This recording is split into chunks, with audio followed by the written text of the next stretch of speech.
Hi, welcome back guys. This is your friend, the Nika Fanfics. Back with amazing fanfiction. This is the series of What if Deku had fate-branching quirk? Now before starting, please give this video a like and subscribe to the channel if you want more videos like this. Now let's get into the fanfic. Izuku Midoriya, registered quirk, prodigy. Oh yeah, Midoriya wanted to go to UA, too, right? That's enough to grab Izuku's attention and drag him out of his thoughts. The whole class, which had been comfortably noisy and distracted up until now, has turned its attention to him. The tension is broken by an explosive palm coming down on his desk. Izuku manages to avoid flinching as he feels the heat coming off it. Hey, Deku, what's a reject like you think he's doing trying to stand in the same ring as me? It's not like that. He gives as cheerful a smile as he can. He doesn't hope for even a second that he's managed to make it look genuine. You don't have to worry about me getting in your way, Bakugo. But this is something I've got to do, for my own reasons. Bakugo scoffs, hands still smoldering, but turns back to his own desk. Izuku knows better than to expect that to be the end of it, but Bakugo knows better than to start anything in the middle of class. Sure enough, his notebook gets ripped out of his hand just as he packs up to go home. We're not done talking yet, Deku. An old bit of knowledge tugs at the back of his mind, spilling over into a dull headache and a ringing in his ears. Oh, so that's happening. Fantastic. Hey, what's that Katsuki? One of Bakugo's lackeys asks, eyeing the notebook. Future analysis? Seriously? Midoriya, don't you have an intelligence quirk? Izuku tightens his fists, partially out of genuine frustration and partially because of how every word pounds against his skull. It's not good for someone to rely completely on their quirk, Kawaguchi. You never know when that kind of thinking might fail you. Bakugo, may I please have my book back? In response, the other boy sets off a firecracker burst of explosions right against the notebook and tossed it over his shoulder and out the window. What book? Izuku groans internally. If he'd known this was for sure happening, he'd have taken precautions. A decoy notebook, maybe. Or a protective coating. But it's too late now, and Bakugo is already going with his monologue. Most top-tier heroes have stories about them from their school days.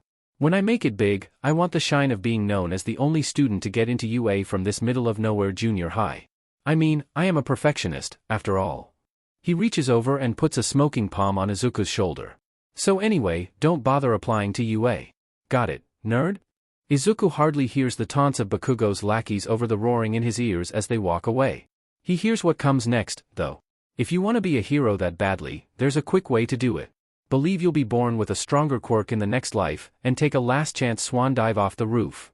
He doesn't know any of the million terrible things that Izuku could throw back in his face in response to that, and Izuku doesn't have the heart to say any of them.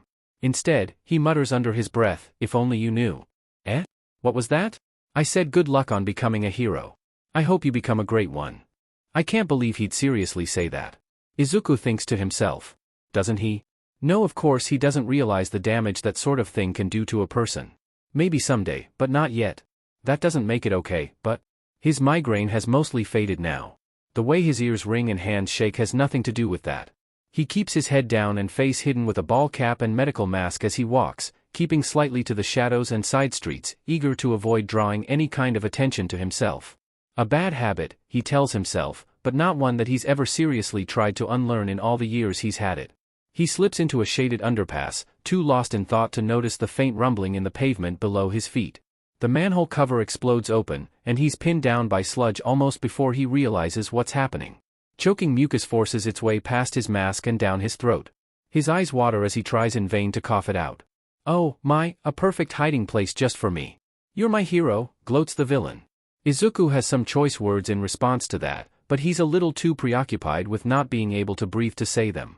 He frantically claws at the slime for he doesn't know how long before eventually giving up. He forces himself to stop struggling and use what oxygen he has left to think. The villain's eyes look semi-solid, possibly vulnerable, but there was no way he can reach them from where he is. He can think of 24 quirks off the top of his head that, properly applied, could easily counter the advantages of a liquid body. Unfortunately, he has access to exactly none of them. There's nothing he can do. Well, that isn't completely true.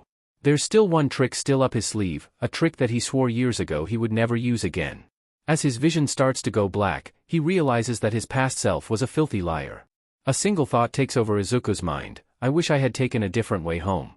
He closes his hand tight around that wish, hanging on for dear life, and the whole world crumbles under his fingertips. He hopes the next world will be a little kinder. Izuku Midoriya, Quirk, Fateless Chapter Text. My boy, you are worthy to inherit my power. Raw emotion rips a strangled cry from Izuku's throat and tears from his eyes as the memory speeds by like a bullet. What? It's only the first of many. More flashes of potential streak through the void around him. Training under the greatest hero of all time. Demolishing the zero-pointer. USJ. The Sports Festival. Summer Camp. Kamino Ward. All Might. All Might survived Kamino here. What? No. No, wait, stop dash. Uraraka, Ida, Tsuyu, Todoroki, Aoyama, Aizawa, and dozens of others faces that he'd only ever seen from across a battlefield or on news reports. His friends. Even Kaken, though by the look of things that particular friendship took some time to sort itself out. The Hosu incident, rescuing Eri, fighting the PLF. No. No, stop. I don't want this. I take it back. The memories come even faster now, blurring and slipping through his grasp. Meeting the past holders. Graduating. Starting his own agency. Climbing the charts. 100,000 disasters where he was able to give people hope. Starting a family. Dismantling the new hero killer society. All Might's funeral. His mother's. Choosing a successor. His own end. A golden future. One by one, all the bright moments wink out like stars, leaving him cold and alone in the space between worlds. When Deku comes to, someone is shaking his shoulder. Hey, are you alright? He wants to curl up into a ball and cry. Instead, he manages to pry one eye open and see who's there. An older businessman, someone he's never met before in any of his lives. Small mercies. Ah, good. I was worried. Here, he helps hoist Deku to his feet. Is there anyone I can call to come and get you? Deku's still unsteady. It takes him a second to completely register the words. To come, no. I'm alright. The man looks at him disbelievingly. He says something else, but it's lost on Deku. He's beginning to collect his wits just enough to panic. No, really, I'm alright. It's a medical issue, it just caught me off guard today. Thank you for your concern. He bolts before anything more can be said. The man calls after him, but he doesn't look back. Once he's fairly sure he's lost anyone following him, he ducks in an alley and begins gulping down air. Right, 14 years old. Out of shape. No one for all. He leans against the wall and slowly slouches down to the ground, hoping that it will help with how his head is spinning. I take it back. He whispers hoarsely. I wish I never used my quirk. He waits. Nothing. Of course. He'd only ever found 3 rules for his quirk, but the third rule was that he can't reset a reset. Second is that he can't reset anything that happened more than a few minutes ago, and he has no idea how long he's been unconscious for. By how thirsty he is, probably quite a while. That was another thing. A reset always left him disoriented, but it had never caused negative effects on that scale before. His inner scientist chides him for not seeing it coming sooner. Quirks are physical traits, after all. Incredible as they may be, they have hard limits. There's a solid chance that he's beginning to approach his physical limits. His thoughts snap back to how today was supposed to go, would have gone, if he had just held on a little longer. All Might's going to be past his limit. He staggers feverishly back to his feet and takes off running again. He eventually makes it to the small market where Kaken is attacked by the sludge villain. He expects to find the scene engulfed in flames and chaos like he remembers, if not worse. Nothing? It's wrong. It isn't right at all. This is right where? No. It was right where the attack happened. But here and now he never accidentally knocked the bottle from All Might's pocket. Things are already beginning to take a different shape. The people going happily about their afternoon business without a care in the world are proof enough of that. He's not quite sure how he makes it home, but the next thing he remembers is trudging through the door of his apartment. His mother is pacing back and forth and talking nervously to someone on the phone. And wait, he just walked in. Mitsuki, I'll call you back. He finds himself enveloped in a tackle hug that nearly knocks him off his feet. Izuku, where were you? You wouldn't answer your phone. I was so worried. Oh, I was tutoring some other kids from school. Sorry, I must have forgotten to turn the ringer on. She squeezes a little tighter before letting him go. Please don't ever scare me like that. I won't. I'm sore. He stumbles for a few steps as he follows her inside, only steadying himself as she catches him. Izuku honey, are you okay? She put a hand up against his forehead. Oh sweetie, you're burning up. Go lie down and I'll get some porridge started. He doesn't have the energy or the will to argue. He tosses and turns for a while, drifting uneasily in and out of sleep and only picking at the food his mother brings him. Once he's sure she's asleep, the dam finally breaks. He cries. He cries as a scared, small child. He cries as a boy who is forced much too quickly to become a man. He cries as an old man who has lost too much and seen too much. He mourns friends who he will never know quite the same way again. He mourns for children who might never be born. He mourns for a future that will never come to pass, because that is the first and greatest of the 3 rules that he must obey, that he can never live the same future twice. He mourns, and at the end of it all there is the sort of quiet which you only find when you have no more tears left, which feels as if it will go on forever. And he finally drifts off into a deep, dreamless sleep. In the morning, his fever has lifted, but his mother insists he stay home from school and get plenty of rest. Both know that he's at no real risk of falling behind in his studies. That he could probably teach half the classes he's in goes unsaid. He sits down with a new blank notebook. There was space left in the last one, but it seems fitting that he make a fresh start. There are 1,000 things he wants to write down, to never forget, and he's not sure what to start with. He will never be that man again, any more than any of the friends he hasn't met yet will turn out exactly as he remembers them. He's already burned that ship. But for once, he's done running from his own future. He was a hero, and he will be again. If he's not the new symbol of peace, then he'll make another way. He makes up his mind and decides to begin by writing out a title. Hero Analysis for the Future #1. They're halfway through dinner when Inko sets her chopsticks aside and fixes her son with her best concerned motherly stare. As much as I appreciate this, you don't normally offer to tackle dinner if you haven't been feeling well. What's going on, Izuku? Is everything really okay? Izuku's smile dims a bit, and he begins picking at his pasta like he'd rather be anywhere than here. I reset again, he answers after a moment of silence. Oh, sweetheart dash, she's cut off by him shaking his head. There was a villain attack. On the way home from school. It got bad. I thought dash, his voice cracks, I thought I wasn't risking anything. Without saying anything, she stands up and moves around the table to wrap him in a hug. The sun's already down by the time they're both done with the first round of crying. He tells her about it. Not everything, she knows, but it's enough, and she understands. 70 years is a long time, and she knows he has his share of reasons for not wanting to relive every moment of it. Some of the things he tells her sound like they come out of a storybook. Other bits like they're from a horror novel. She listens intently to all of it. It sounds like you helped make a wonderful future. He gives a wistful smile. It was. It really was. I helped so many people, Mom. I can't just let all that disappear.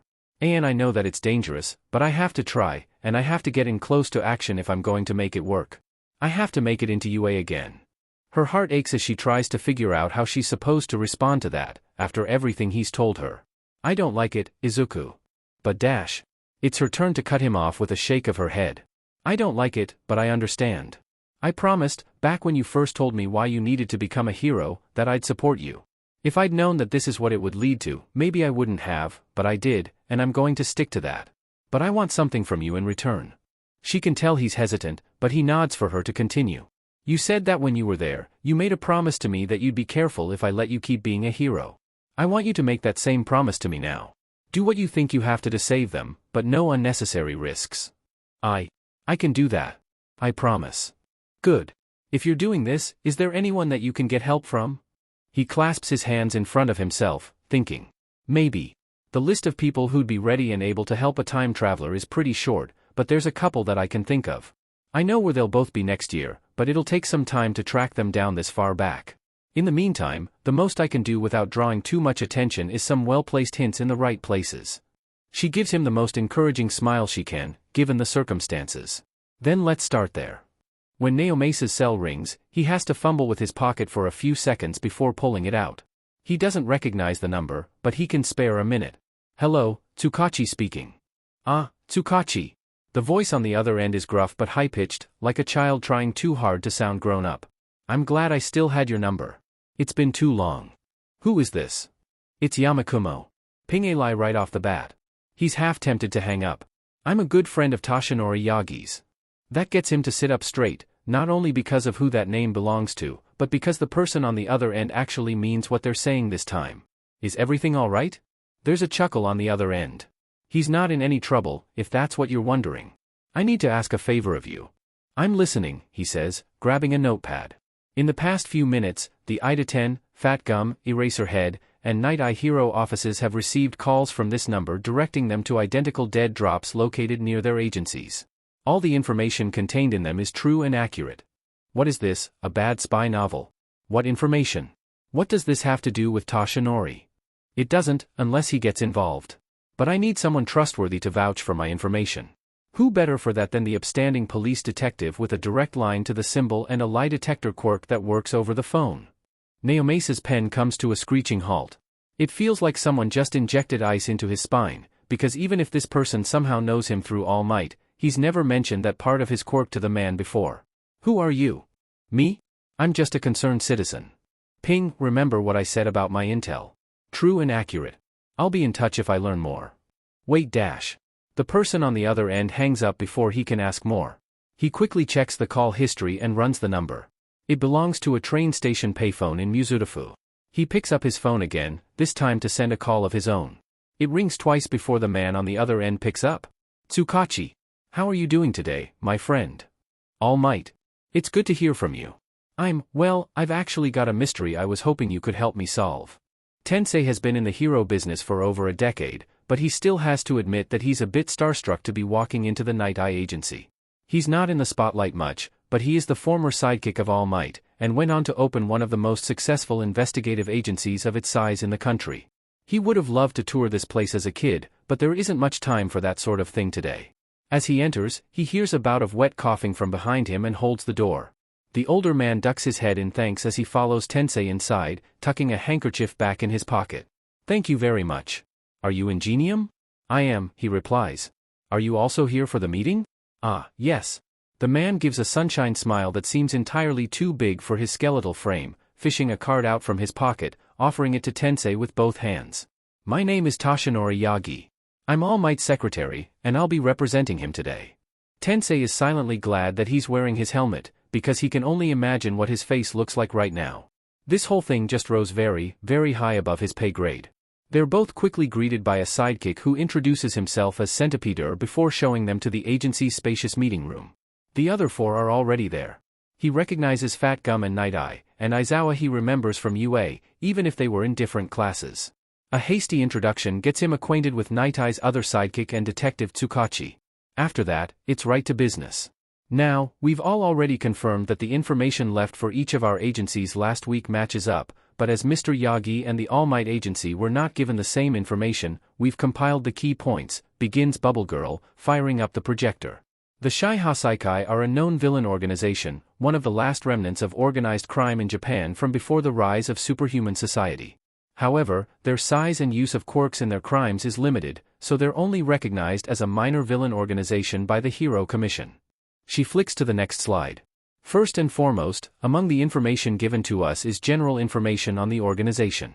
A rough outline of their territory and criminal activities, weapon and drag smuggling, mostly, along with altercations between their people and other criminal organizations, nothing that's not already known by the authorities. But then here's where things get interesting. The next slide has sketches of 3 different men, some with the men barefaced, and others with them wearing Western Plague Doctor masks. Kai Chisaki, Hari Kurono, and Joy Iranaka. Supposedly, these 3 are some of the highest-ranking members of the Shai Hasaikai, under the boss himself, with Chisaki being his adopted son. Yamakumo also included detailed analysis of each of their quirks, far more than anything we currently have on them. And then, finally, there's this. The slide switched again, this time to show a sketch of a young girl with wide eyes, wavy hair, and a small horn growing over her right brow. This is Eri. She's 5 years old, biological granddaughter of the Yakuza boss, taken in by the organization after her mother abandoned her. Supposedly, her quirk has the ability to rewind living organisms, age, evolutionary advancement, injury, memory, physical state, and so on. And according to the information, Chisaki is in the early stages of experimenting on her in the hopes of creating a weapon that can destroy quirks from her cells. They're all startled by a sudden thud, Fatgum's fist pounding against the table. How do you get that low? To do something like that to anybody, let alone a kid, he seethes. Superhuman society's full of scum like that, Eraserhead replies. Assuming it's true, of course. The information's detailed, I'll give it that. We'd be foolish not to investigate further. But how do we know this Yamakumo isn't feeding us bad intel?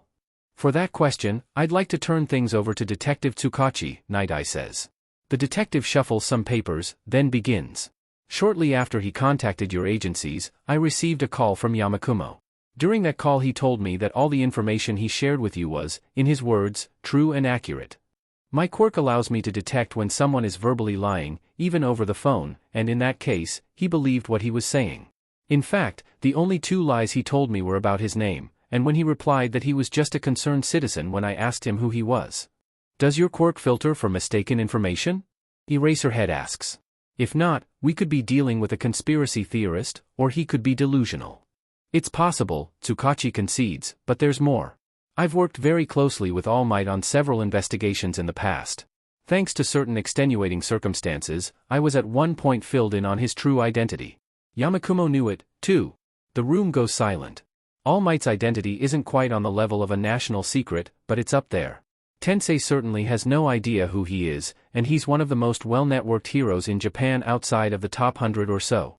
All eyes turn to Mr. Yagi, who seems to bend slightly under the weight of the attention. I've already spoken with All Might about this. He doesn't have any idea who Yamakumo is, nor does what little we know of him match with anyone entrusted with that information. It seems that our mysterious informant has quite the knack for gathering information. All Might will, of course, be happy to cooperate with this investigation for as long as it goes on. With the pause that follows, Tensei decides that now's a pretty good time to get the question off his chest. Why us? He takes the stares of the others as a signal to continue. I mean, don't get me wrong, my agency and I will help to the full extent we can. If this guy's telling us the truth, and it sounds to me like he is, then that's not something I'd feel right walking away from. But of those of us here, only Nightai's agency is strategically located relative to these guys, and they're the only ones with an optimal setup for taking down groups like the Yakuza. We're dealing with someone who can apparently toss out the number 1 hero's name just to grab attention.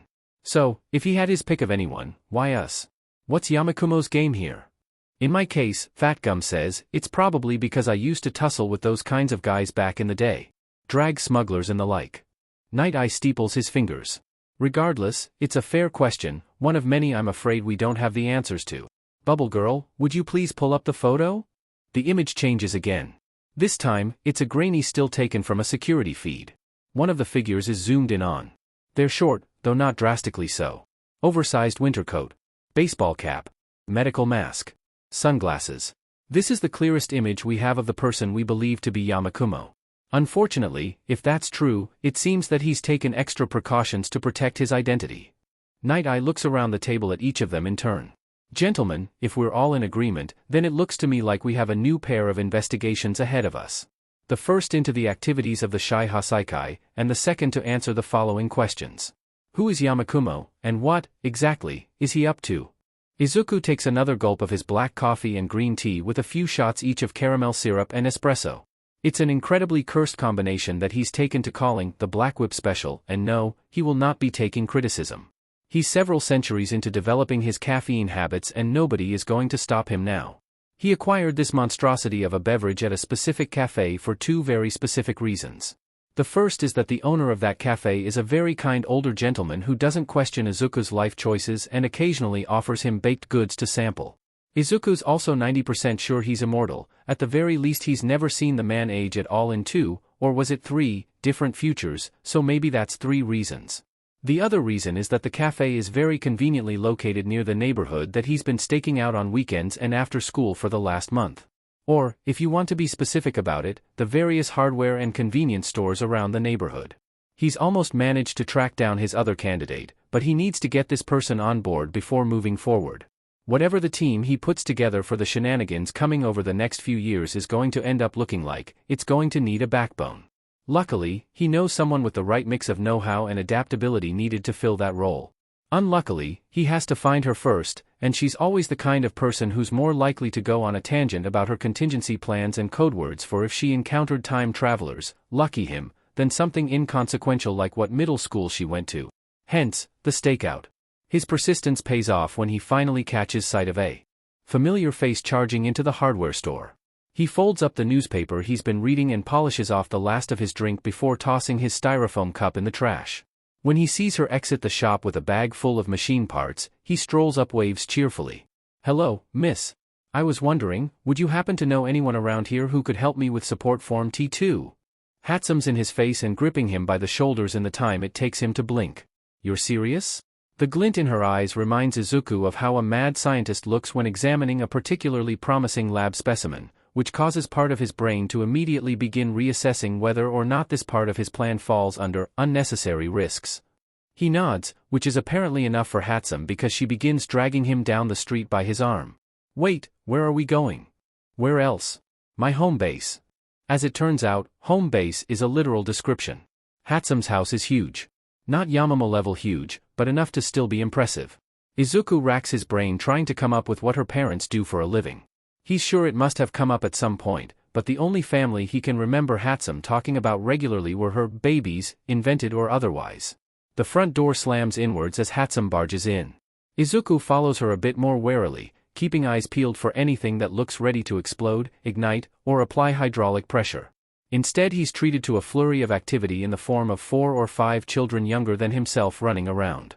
Hey everybody! I've got a guest over for a little bit. Be nice. A little girl who looked like a miniature clone of Hatsum with orange hair appears from. Izuku isn't quite sure where she appears from, actually. Did you get a boyfriend, Nei-san? Even better. He's from the future. Next thing Izuku knows, he's being mobbed by an entire crowd of Hatsums, each one with the same manic gleam in their eyes.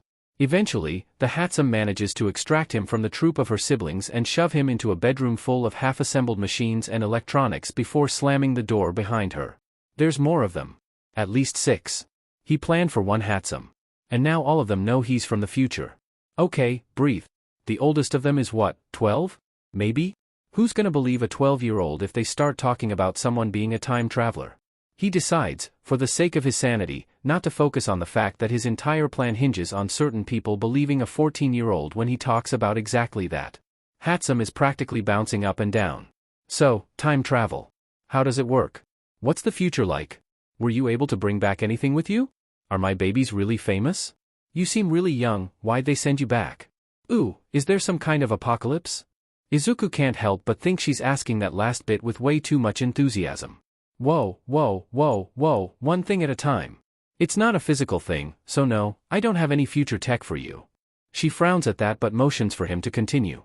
My quirk basically lets me turn my life into a giant time loop, so I'm older than I look.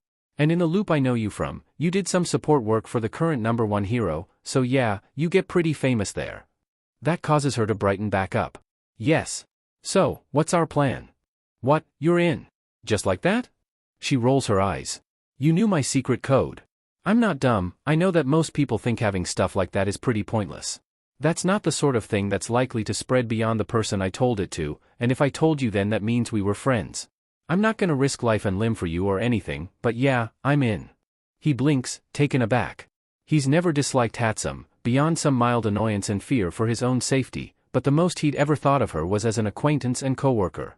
That she'd considered him a friend had never really crossed his mind. He'll have to be sure to make this worth her time. He reaches into his backpack and pulls out a stack of papers, then hands it over to Hatsum. Things are gonna get pretty crazy for the heroes in the next few years. My plan is to make it as easy for them as I can. I'll be training to get into UA, but I might have to work behind the scenes a bit too, and for that I'll need gear. She looks it over, muttering to herself. Let's see, adjustable hyperdense weights to build endurance, grappling lines for mobility, is this all? For now, yeah. Why, what else were you thinking? Come on, you've got to have some secrets tucked away in that brain of yours. You can't just show up practically on my doorstep and not let me stretch my wings a little. He rubs the bridge of his nose. There's 101 ways this can go wrong, but Hatsum does good work, and he really does need her help. I'll send you some notes, but you'll have to keep them under wraps. No incorporating them into your inventions without clearing it with me first. There's some villains out there who'll wreak absolute havoc with this kind of tech if they catch wind of it. Deal, she agrees in a heartbeat, putting out a hand and giving him a questioning look. He shakes it, Midoriya. And now that you're part of the team, you'll need this. He fishes a small flip phone out of his pack and hands it to her. Prepaid American phone, unregistered. I've got the number for mine already saved on it. Use this if you ever need to get a hold of me in an emergency, which will ideally be never. Hatsum nods, seemingly satisfied with the arrangement, before throwing the door open. 6 children, each with the same tubular hair as Hatsum in a rainbow of colors, collapse in a heap like a stack of cartoon characters. As Izuku looks on in mild horror, Hatsum just looks annoyed. Don't worry. You'll have to get used to the walls having ears around here, but I'll make sure they don't say anything. But Nei-san, one of them whines. As the whole group begins bickering, Izuku takes a deep breath and considers his options. They already know. Probably best to get this out of the way now. Excuse me. He squats down slightly and puts on his best "I am here" smile. It feels good, like an old glove that you've worn so many times that it's stretched to fit you perfectly. I know I might not look like it yet, but I'm not just from the future. I'm a hero too, and I want to help as many people as I can while I'm here. But you know how. Heroes like all might have secret identities? A few of the younger ones nod. Well, I do too. So if I'm going to keep being a hero, I need people to keep it a secret. What do you guys say? Can you help me out? It'd be like you were my sidekicks. As he watches the wonder slowly dawn and sparkle in their eyes, he thinks to himself that maybe this future won't be so bad after all. Izuku raps gently on the door and waits, taking in the night around him. The rundown apartments around him creak and groan gently as the breeze blows past them, and Izuku pulls his thin jacket a little closer. This spring is always unusually warm, but he's glad he brought an extra layer nonetheless. Just as he's wondering if it would be rude to knock again, he hears a bolt slide and the door opens a crack. A giant man with a Komodo dragon quirk and a wrinkled white tank top glowers down at him through the gap. Izuku's pretty sure he smells cheap beer. Izuku bows slightly. Good evening, sir. Is your son home? You know him? We know each other through a game. It's not necessarily a lie, just not the entire truth. The man scrutinizes him for a moment more before snorting and throwing the door open. Shuichi. It's one of your little friends from the internet. He steps aside to let Izuku in. Left-hand door at the end of the hall, he grunts, before closing the door and falling back onto the sofa. Izuku mumbles out his thanks and heads down the hall. Iguchi is already peeking out of his room, and gestures for Izuku to hurry up and come in. The room is full of clutter, but Iguchi seems to have pushed most of it out of the way and shoved the empty food containers into a trash bag. Izuku appreciates the effort. So, Iguchi says, taking a seat on his bed and offering Izuku his desk chair, your save point. Izuku nods and takes a seat. Midoriya is fine in person though, if you prefer. You're shorter than I imagined, Iguchi says, before immediately cringing. Sorry, I mean dash. Izuku just chuckles and waves him off. Don't worry about it. He smiles, and a little bit of the tension seems to drain from Iguchi's shoulders. It's a good start. Thank you for having me over. Sure. But he hesitates. There's doubt there, to be sure, but Izuku's known Spinner before. He's the sort of person who wants to believe in things. That stuff you talked about over the chat. Time travel and changing the future and all that. You're serious? I'm not being punked or anything, right? Dead serious. Okay, cool. That what I thought, but... Izuku nods. I get it. It is pretty crazy. Speaking of, I'm sure you must have questions. Just one, really. Why me? I'm just some loser from Jaku. Why not pick someone, powerful? In retrospect, Izuku figures he probably should have seen that coming. The guy always does have self-worth issues. Because even if power will get you a lot of places, I've seen a lot of good get done by people without the right power who were still willing to try. Beyond that, though, I think you're selling yourself short. Iguchi raises an eyebrow, clearly not buying it. I'm not just saying that. I've seen timelines where you go toe-to-toe with pro heroes with less than 3 months of combat training. Which I suppose brings me to the second reason, he says as the young man's eyes bug out. The possible timeline where I know you from, well, let's just say that both of us fell in with the wrong crowds and went down some pretty bad paths because of it. I want you to have a shot at a better future than that. And if it's what you want, I think you've got what it takes to do some real good. Iguchi sits there processing for a good minute before answering. That's fine by Izuku. Things might be different by this time next year, but right now he's got all the time in the world. You really think you can make me important? For the first time that night, there's life in his eyes. Worn, half-desperate life, but life just the same. Course not. You're important because you're a person, not because of anything I can do. But if we work together, we can make an impact. Iguchi sits for a few seconds more before seemingly making up his mind and nodding. Alright, I'm in. Where do we start? Ever hear of Dagoba Beach? Shuichi wasn't quite sure what he was expecting from the random who had sent him a friend request out of the blue and then managed to convince him he was from the future. Someone a little bit terrifying, at the very least. Whatever he was expecting, it wasn't the weedy kid with a voice crack and dark circles under his eyes that rivaled Shuichi's own who showed up on his doorstep. Early on, he'd been half ready to just turn him away and go back to hiding from the world. But he'd changed, somehow, once he started talking. It wasn't so much what he said, though that threw him for a loop all on its own, but the way he talked, the way he smiled and seemed so sure of what he was saying, it made Shuichi imagine for just a second that maybe things really could change for the better. When he gets off the train in Muzurafu, though, it isn't Midoriya the all-knowing time traveler who greets him with a smile and a wave, but Midoriya the plain-looking teenager. He and the girl next to him are both dressed in slightly older clothes good for working in, same as Shuichi, and he's carrying a tote bag full of something. Shuichi tries to make himself look as small as possible and heads over to them. Yo! Glad you could make it. Iguchi, this is Hatsum, she's a friend of mine who'll be acting as our support. Hatsum, this is Iguchi, he'll be training with me. Shuichi looks around to make sure that nobody's close enough to eavesdrop. Now when you say, friend, is she a time traveler too? Hatsum bursts out laughing, earning the group quite a few curious stares. Shuichi sinks further into his hoodie and fights the urge to crawl into a hole somewhere and sleep until history's forgotten his name. No, but I wish.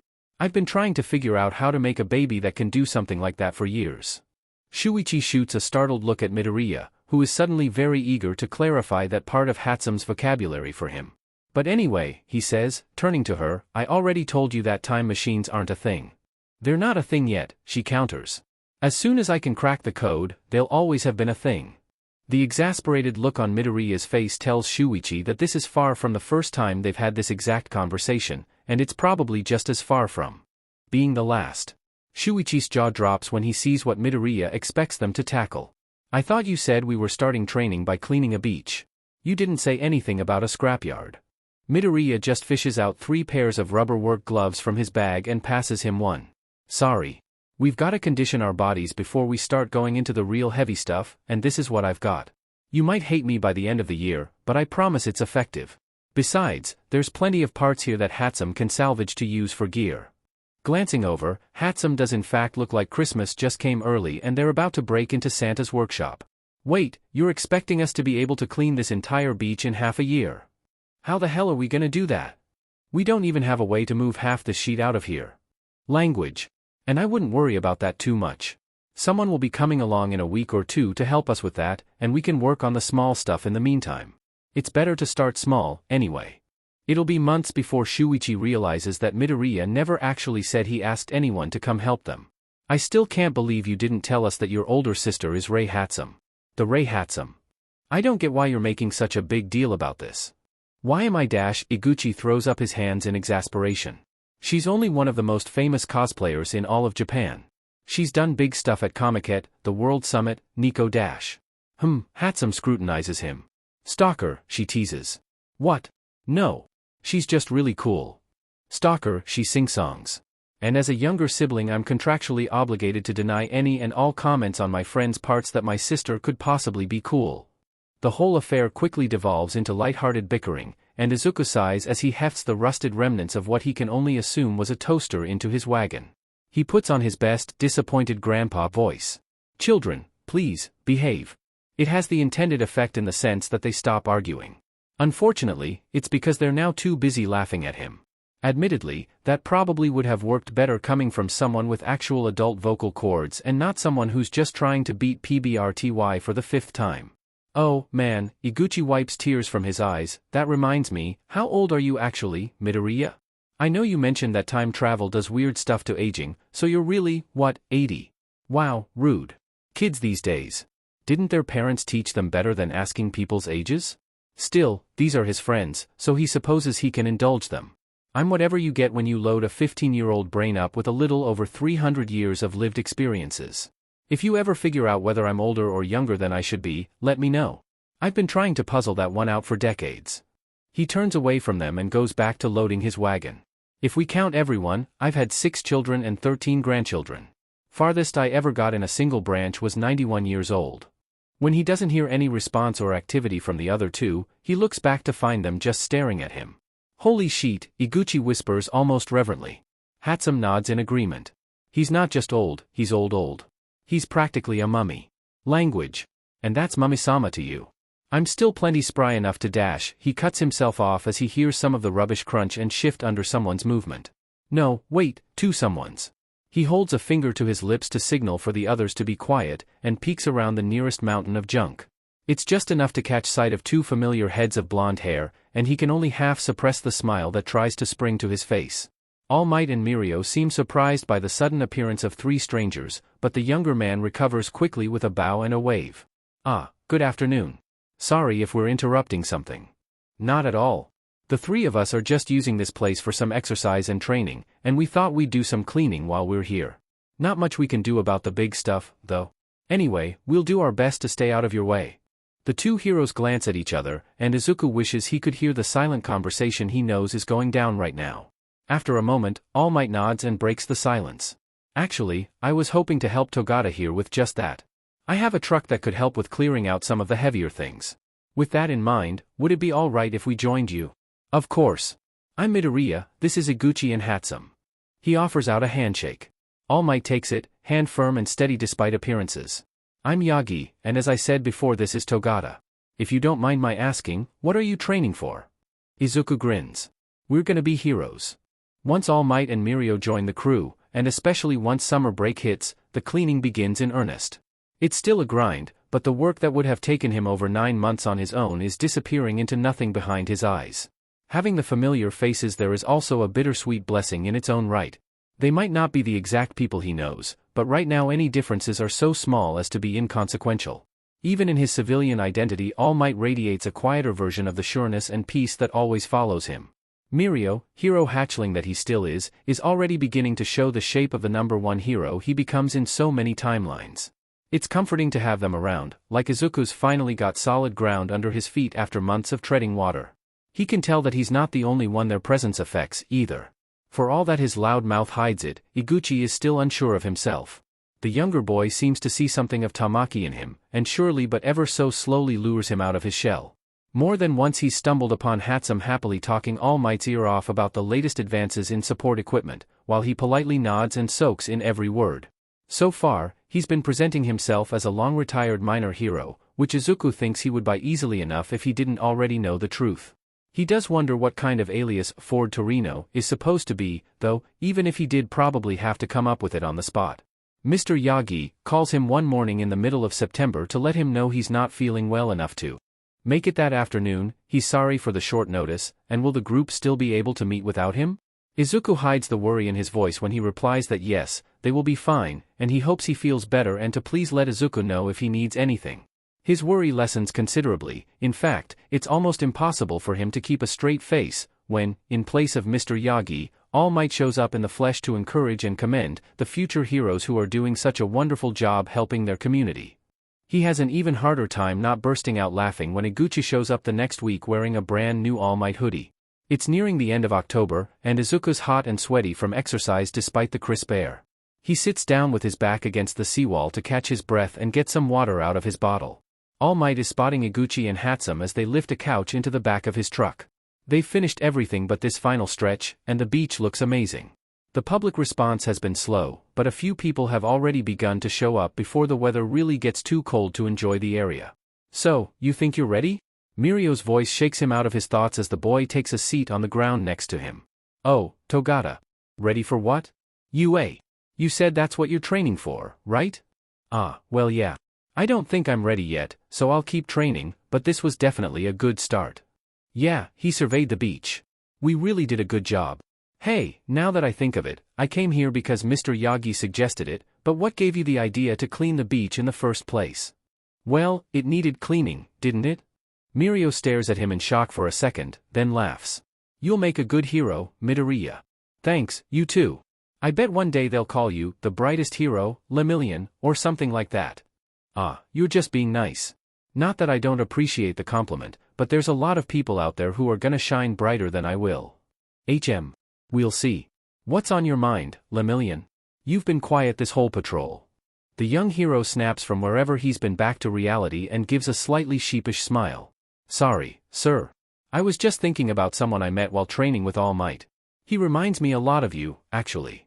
Mirai raises an eyebrow. "Oh? How so?" "That's what I've been thinking about. I can't quite seem to narrow it down. If I had to explain it, I'd have to say you both have the same sort of heaviness to you, I guess."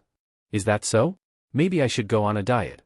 After a few seconds, the joke sinks in and Mirio goes from looking confused to laughing heartily. "That's pretty good, but I don't mean it like that. Maybe it's better to say sureness than heaviness. It sort of feels like you bend the world into a better shape around you just because you choose to, if that makes any sense." "Not particularly, but thank you for the compliment all the same.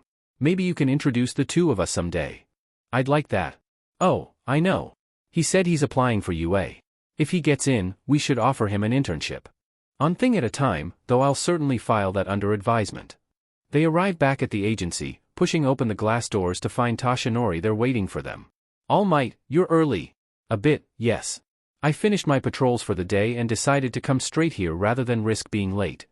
Fine by me, Mirio says. Should I go get changed and meet you back here before we head to training? That would work just fine. Lemillion was just telling me about someone the two of you met on your beach excursions, Mirai says as they watch him leave. He's applying to UA, I believe? Young Midoriya. All Might nods. He's been quite the pleasure to work with. I think he's got a bright future ahead of him. Speaking of the future, All Might's face darkens. I thought I asked you not to bring that up again. He's ready. If you just dash. All Might lifts a hand to silence him. Young Togata truly is a wonderful hero student. I understand the potential you see in him, and I'll be more than happy to help you continue his training. But right now, we have no idea if the secret of One for All has been compromised.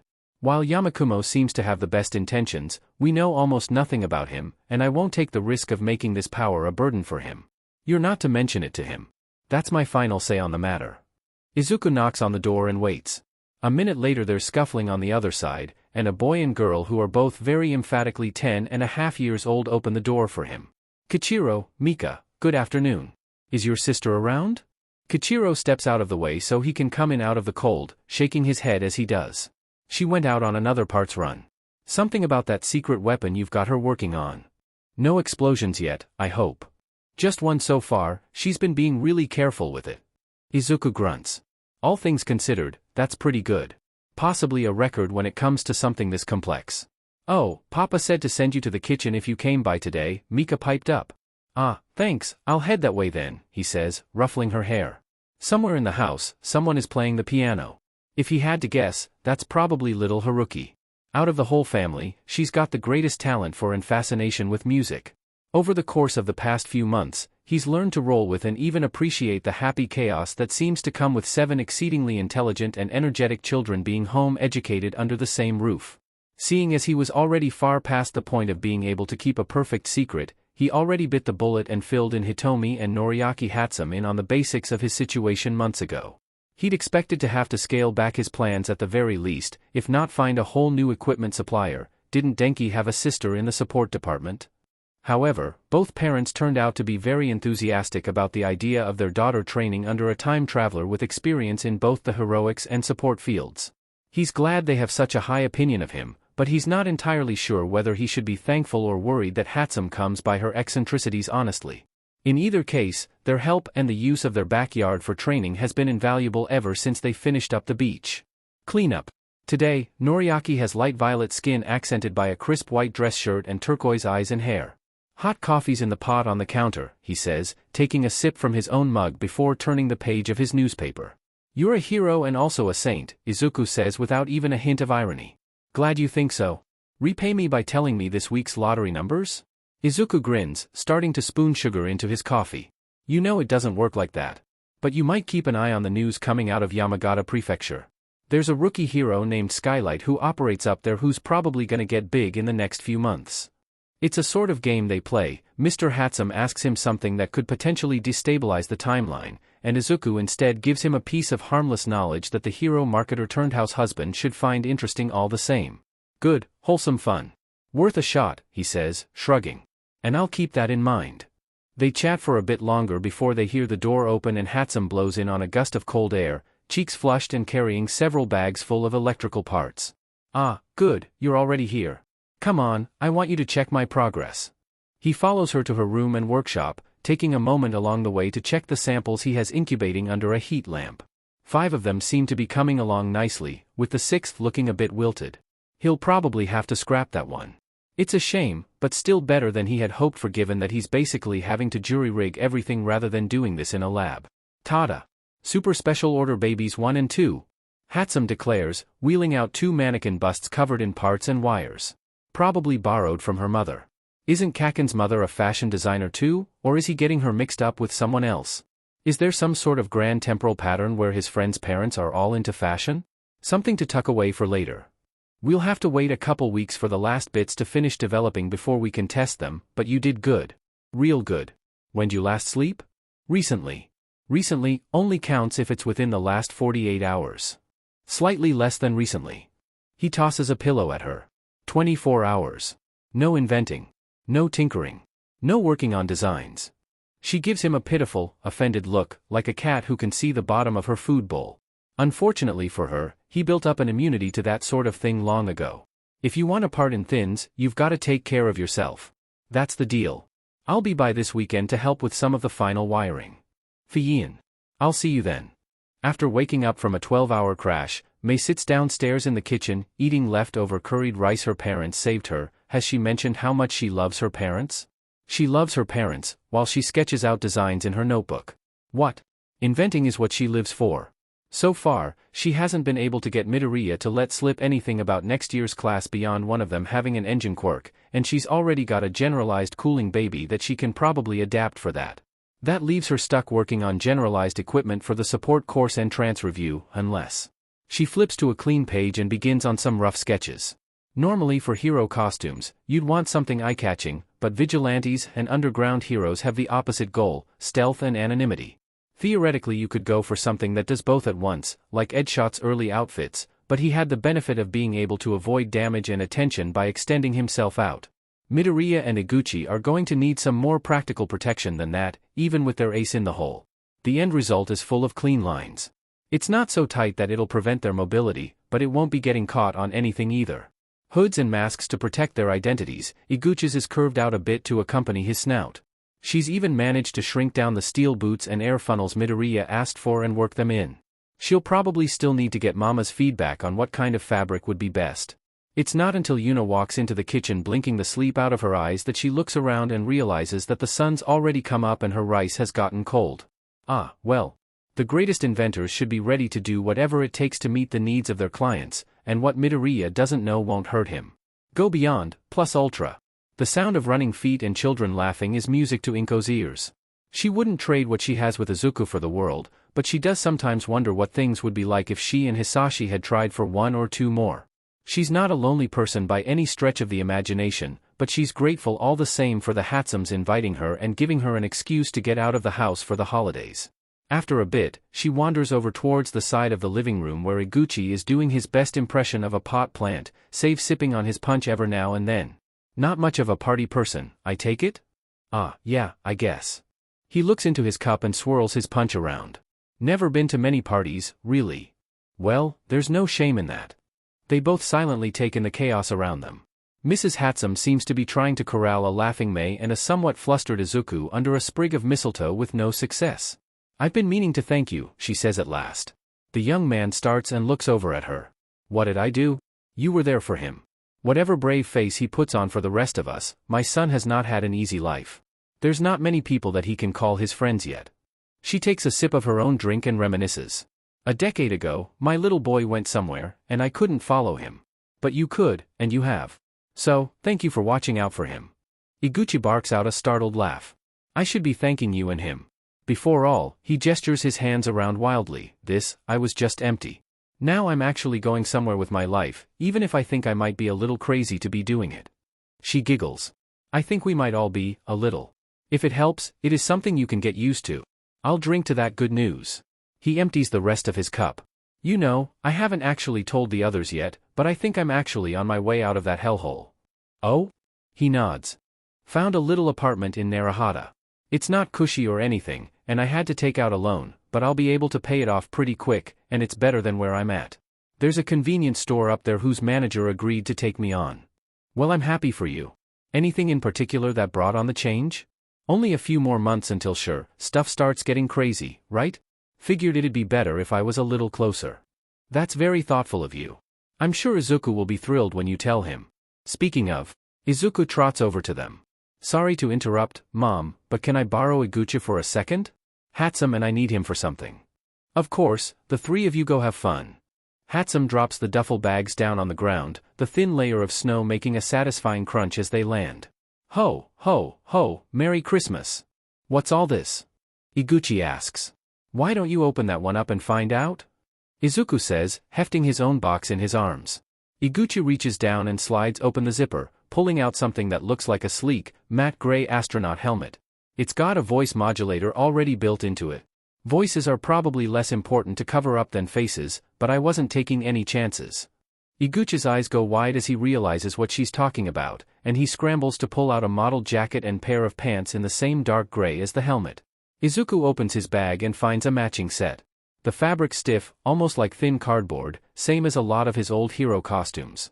Underneath it is the real centerpiece of the costumes. What looks like a dull, pared-down combat vest with a circular slot of metal in the center of the chest.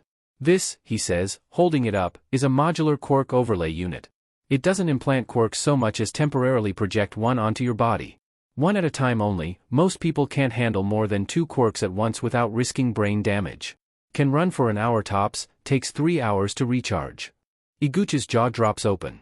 We've got future tech? Yes and no. It's all based on weird quirks and mothballed tech I've encountered, but it's never quite been put together like this.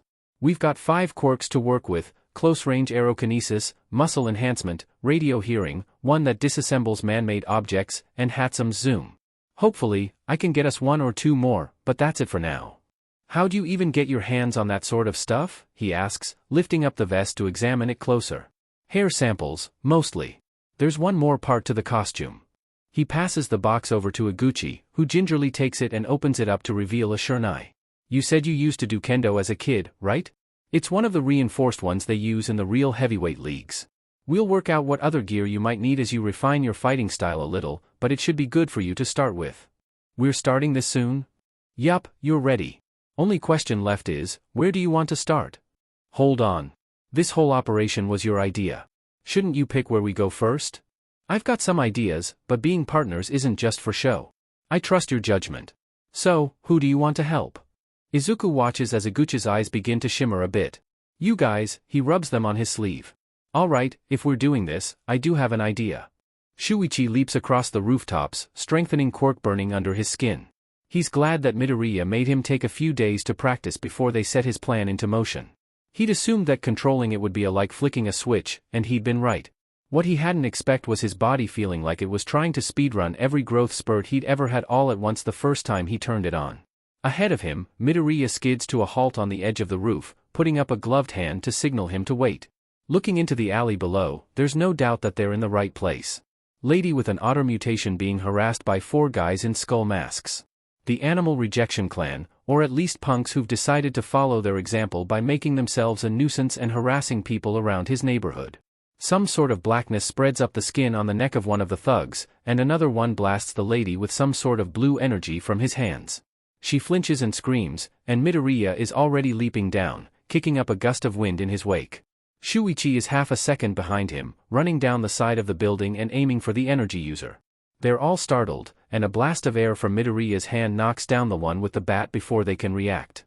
Mr. Electric manages to get off one more shot before Shuichi hits the ground. It hurts, but more like a really bad static shock than anything that can stop him. His sword connects with the man's head, and he crumples in a satisfying heap. His buddy whips off the chain that he was using as a belt, and it begins swinging and twirling it around like he's controlling it. Shuichi tries to close in, but the chain catches his sword, not completely, but enough that the guy can get out of the way, and then snakes around and whips his shoulder.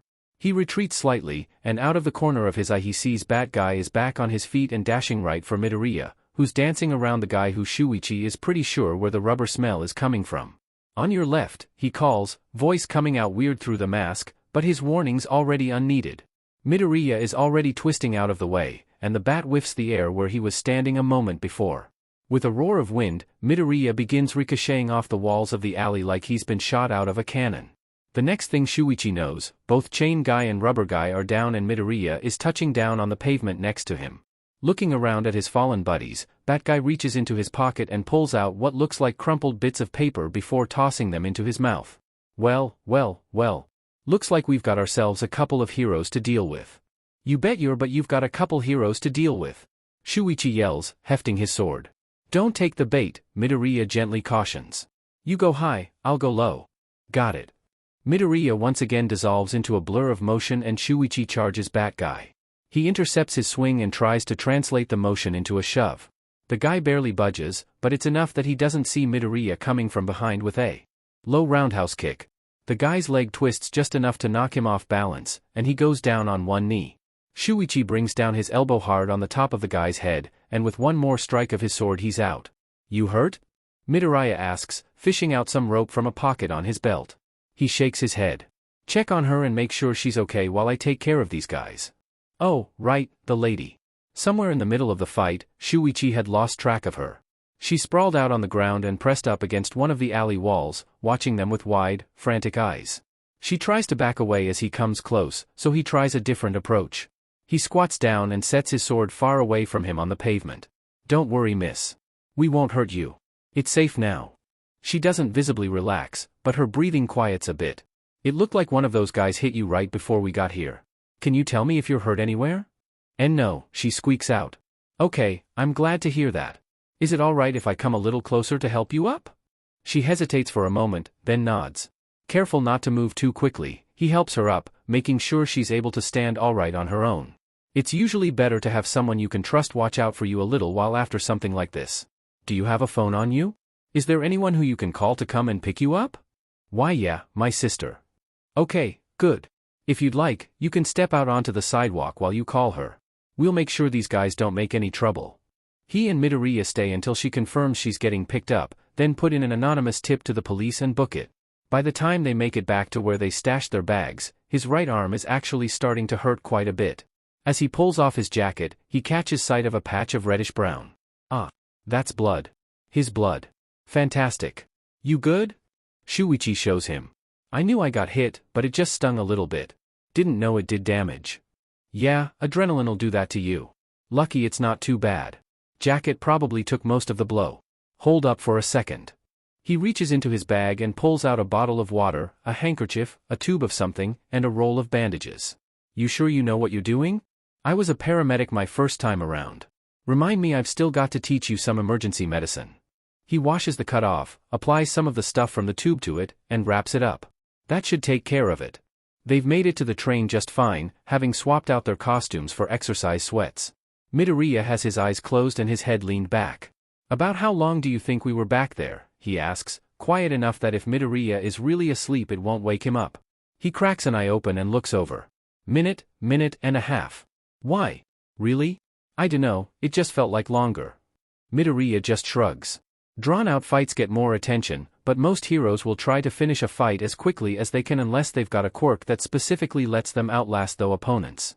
Less risk of damages that way. Ah. The ride in silence for a little longer. Hey Midoriya dash. Izuku. Huh? Izuku. We fought together, so I'm Izuku. Call me Shuichi, then. Izuku nods, both as acknowledgement and for him to continue. What was with the human cannonball act back there? Ah. It's called full cowling shoot style. I'm used to using it with a little more power to back it up, but the old geezer I based the basics on had an air jet quirk, so I figured I could adjust it for use with bluster. How much more power? I'd say I top out at about 7% of my old maximum, when I use it in tight bursts like I have been. Definitely less than 10%. Shuichi wheezes. 10%, just what sort of monster were you? Izuku gives a positively terrifying smile. A very, very good one. Izuku waits, leaning up against the UA wall, people watching. He mentally checks off a box every time someone he recognizes goes by and tries guessing the quirks of those he doesn't. It's not like he's worried that anyone will be missing, but it's something to keep his mind off the screaming migraine that is the timeline itself bearing down on him, trying to force him away from this future. Today is important, it changes things, and that means he's not supposed to be back here. He knows it, too, he just doesn't care. If he can get past this, then the rest of the days will start running together and the pain will be back to manageable levels for the most part. He waits until he sees Kaken and Ochako, not his Ochako, he reminds himself, for all the good it does, pass by before taking a gulp of his drink and heading for the gate himself. There will be no tripping over his own feet today. Mike is a wonderful hero and a wonderful teacher and a wonderful guy, but Izuku can't help but wonder why he has to be so loud. As they start passing out the written exams, Izuku lets memory and autopilot take over. Perks of having studied all of this before. Getting out in the fresh air helps a little. He finishes off the Black Whip special left in his thermos and tugs his battle shield off the bus. It's nothing fancy, just a big, tough, rectangular sheet of metal with two straps to hold it by. Luckily, he doesn't need fancy. He positions himself near the gate, trying to play it as casual as he can so that he doesn't give the game away to the other participants. Better they figure it out for themselves. As soon as Mike gives the word, he's off. A one-pointer rolls up to meet him just a few seconds after he makes it through the gates. Rather than trying to dodge or block, he leans into its swing and makes a rough chop at its shoulder joint with the edge of his shield. The piece of metal is almost torn from his grip by the impact, but the robot's arm is torn off with a satisfying screech. Despite the pain still blossoming between his ears, he smiles. One down, lots to go. Even before the rumbling starts, he feels the warning prickle behind his eyes. The zero-pointer is here. He begins working away from the center of the mock cityscape, helping cover others or finishing off one-pointers as he goes. Without one for all, he doesn't have to worry about a repeat of last time's performance, but he's eager to get out of the path of the giant machine all the same. For a while, everything goes swimmingly. And then someone screams, and like an idiot, he looks back. Once again, Ochako's leg is trapped under debris as the zero-pointer approaches. Whatever's left of his sanity after all this time is desperately trying to relay to the rest of his brain that this is only barely Ochako as he first knew her. That she doesn't know him at all, and he doesn't owe her anything. That they have teachers on standby just for this sort of thing. That, knowing Nedzu, he's probably watching this whole thing with his finger on the emergency shut-off button, albeit laughing maniacally at the same time. Sanity is for suckers. He tosses down his shield and begins running towards the danger. Caving the thing's head in isn't an option this time around, so he's going to have to improvise. What can he? He there. He can work with this. He snags the other examinee's sleeve, and she twists around to look at him like he's crazy, not that he can make much of a defense against that now. Someone's trapped, we have to save her, he shouts. Then, realizing that she especially would have a hard time hearing him over all the noise, he points to where Ochako is. She looks conflicted for maybe 2 seconds, then nods and begins running with him. He braces against the largest piece of concrete so that it won't collapse as soon as its support is gone. Kyoka plugs her jacks into the lower chunk and vibrates until it crumbles. As soon as Ochako gets her foot free, he hoists her up and slips her arm over his shoulders, then half supports half carries her as they hobble away from the wreckage. He hardly notices the added weight over the white-hot poker that someone must have inserted in his brain in the last 30 seconds. By the time he gets his senses back, they're over a block away from the now inactive machine. There's a bitter and acidic taste in his mouth, and way too much vomit on the ground to just be Ochako's. A rather green-looking Kyoka stands off to the side, squeezing her eyes shut and doing her best to plug her ears. His emergency training kicks in, and he begins checking them over for injuries. Kyoka seems thankfully unhurt beyond some sensory overload, and Recovery Girl comes by partway through his checkup of Ochako. I don't think it's broken, but she's at least got a bad sprain and some bruising. She looks over the foot before planting a kiss on Ochako's forehead, engulfing her in a mint green glow as the quirk sets to work. Looks like you know a little about this sort of thing, eh? But what about you, Sonny? Looks like you took a nice hit to the noggin. What? No, I'm Dash. He rubs his nose and his hand comes away red. Ah. That's blood. His blood. Fantastic. Come on, Deku. Kakin calls. If we're not back soon the old hag's gonna let me have it. I'm coming. He bounces his ball one more time before cradling it in his arms. I'll race you. Hey, no fair. But Izuku thinks it's very fair. Kakin's stronger and faster, anyway, and he's already pulled so far ahead after a minute that Izuku's giving everything he's got to not fall further behind. He's trying so hard, in fact, that he forgets and doesn't stop to look both ways at the sidewalk like Mom taught him. He barely has time to register anything when he hears the tires screech. All he can think is please no. He closes his hand tight around that wish, hanging on for dear life, and the whole world crumbles under his fingertips. He wakes up in the nurse's office. The ache is still there, but it's lost its edge. He's weathered the worst of it for today. Once Recovery Girl is finished checking him over for signs of concussion or quirk overload, he's released and sees himself out. May's waiting for him by the gates, decked out head to toe in support gear and grinning wide. Wow, I was wondering why you were taking forever. You look like you got hit by a truck.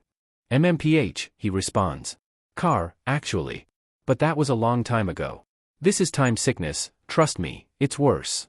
That's enough to get her peppering him with questions all the way to the train station until he feels like his head's gonna split open again, but one in particular catches him off guard. Was it worth it? Yeah, he says without hesitation. Yeah, it will be. Katsuki shoves Deku up against the wall and hooks his hand under his collar. What kind of dirty tricks did you use to get in? Huh? The first of his school to be accepted into UA, that's what they were gonna say about me. I told you to go somewhere else. My future's already in pieces because of you. Deku has the audacity to scoff. You done? Katsuki stills. What did you just say? He grits out. I asked, You. Done? He's not entirely sure what happens next. He sees red, and his free hand is sailing towards Deku's face. The next moment, he's up against the school wall with his arm being twisted behind him. On instinct, he releases an explosion and hears Deku grunt in pain. When he turns around, the other boy is stumbling back before falling into a combat stance, front of his uniform torn and smoldering. When and where did Deku learn a pin like that? Hero schools take fighting a lot more seriously than Aldera. If you want to go, then we can go right here, right now, but if that happens then neither of us are getting in. So, how badly do you want to be a hero, Kaken? He scowls, but the crackling and smoking in his palms subsides. Good, he eases up his stance. Got it all out of your system? Then let's talk. Katsuki really looks at Deku for the first time in a long time. There's no fear on his face right now. Not even the DMN pity that he always had when they were kids, like Katsuki was some sort of weakling who needed saving. No, right now the DMN nerd's eyes are stern and fierce and full of something else that Katsuki can't quite place. Condescension, maybe. What the hell happened? Do you seriously think that, by the time you graduate from UA of all places, that anyone is going to care about what middle school you went to? Katsuki's scowl deepens. He had thought that, or at least assumed as much without really thinking about it, but when it's put that way. What's your point? He growls. My point is that you've got the same future now as you did this morning, so go and make something of it instead of wasting all your energy on me, he shouts, before steadying his voice. I got accepted into UA. I am going to go to UA. I am going to save people. I did not get first place in the entrance exam like you did, I didn't even make top 20. I am not going to win the sports festival. I am not going to be the #1 hero or surpass All Might, and I'm not trying to. If you've got a problem with any of that, if you think I'm doing all this to spite you or that I'm some sort of threat, then that's on you. But I don't need to get out of your way because we're not even on the same path. Hot, thick rage is boiling in Katsuki's gut, but he's being held back by two things. The first is that, as much as he hates it, Deku is right about hero schools and fighting. If he lets loose right now, all his work really will be for nothing. He might have a temper, but he's not stupid. The second is that he was wrong about something, or maybe he was tricked. Either way, he's beginning to realize that he has no idea who the person in front of him is. And while that puts him even more on edge, it's also just enough to give him pause. He settles for a particularly rough shove before storming away. This isn't over. We're not done. Not by a long shot. Izuku rolls over to check the clock, and, 4:02 a.m., blinks mercilessly back at him. 3 hours until his alarm is even set to go off. He briefly considers trying to get back to sleep, but his brain's already running. He knows himself well enough to know it'd be a wasted effort. At best, he'll drift off just before he gets woken up again, and then he'll be in a bad mood for the whole day. Better to just get a move on now and then crash this evening. They won't have anything today besides the apprehension test, anyway. On his third try, he manages to get enough willpower together to push himself out of bed and to the restroom. Once he's done showering, he slips on his school uniform, takes a minute to absorb the fact that he's actually in his old school uniform and wow, where did the time go, and tiptoes into the kitchen to make himself breakfast and lunch, leaving Mom's portion and a note in the fridge. Then he brushes his teeth, gathers the rest of his belongings, and slips out the door without more than a whisper. He has the makings for coffee at home, but he's got extra time today and the lonely owl apparently goes out of its way to cater to nocturnal cryptids, so he decides to take a detour and support the local economy. He considers stopping by the Hatsums and catching the train with May, but orientation day is important, and he doesn't want to throw her off her game by disrupting the sleep schedule that he desperately hopes she has. Armed with medically inadvisable amounts of caffeine, he arrives at UA just as it opens its gates. Cementos seems surprised to see him there, but after a minute of letting the slightly overenthusiastic heroic student in him shine through, everything is smoothed over. He makes his way to the door to Class 1A, begins to reach for the handle, and stops. The door's not locked, and he's not fighting time especially hard this morning. He just can't open it. How many times has he walked through this door before? How many memories that haven't happened yet, that might never happen, all started in this room. He doesn't know exactly how long he stands there lost in thought, but he doesn't snap out of it until he picks up on someone moving around nearby. He shakes himself, then looks around to see Tenya coming down the hallway. Hello, he greets Izuku, chopping the air as he does so. Am I correct that this is classroom 1A? Ah, yeah, it is, he says, smiling as he pushes the door open. He blinks for a moment in the dark as his hand instinctively feels for the light switch. Looks like they're the first ones here. My name is Tenya Ida from Sumai Academy. It's a pleasure to meet you, Tenya says with a bow that would be too formal for anyone else. Likewise. I'm Izuku Midoriya, please take care of me. According to the class printout, the roster is the same one that he remembers, but the seats are shuffled around. He's assigned seat 15 this time around, which he gratefully sinks into before resting his head on the desk. Midoriya, did you not rest well? I understand that it is only orientation day, but maintaining a sleep schedule over breaks is essential not only for good academic performance but also for general health. To anyone else it would sound harsh, but Izuku knows Tenya well enough to pick up on the note of concern in his voice. He shrugs as he sits up. I'm all good. My quirk just comes with chronic migraines and mental fatigue as fun side effects. My apologies for assuming, he says, his voice a little quieter this time. If there's anything I can do to help, please let me know. Noted and appreciated, but I came prepared, he says, holding his coffee cup up. He sits back and quietly and watches as the rest of the class trickles in, eyes prickling slightly as his gaze settles on each of them in turn. Good. He'd be worried if any of their timelines were drastically thrown off this early on. He gets ready for something to explode when Kaken walks in, but the boy just glowers and growls slightly before taking his seat and kicking his feet up, which draws the bulk of his attention to an argument with Ida over proper seating etiquette. If you're going to waste time making friends rather than getting ready, you'd have been better off applying somewhere else. This is the UA Heroics course, not kindergarten. Aizawa rises suddenly from behind the teaching podium, making half the class jump and sending those who were still up dashing to their seats. That's better. It wouldn't be rational to waste any more time, so I'll get right to the point. I'm your homeroom teacher, Shoyuta Aizawa. Nice to meet you all. He pulls a UA exercise uniform out from the desk. You'll find more of these up here. Find one in your size, then go get changed and meet me out in the practice field.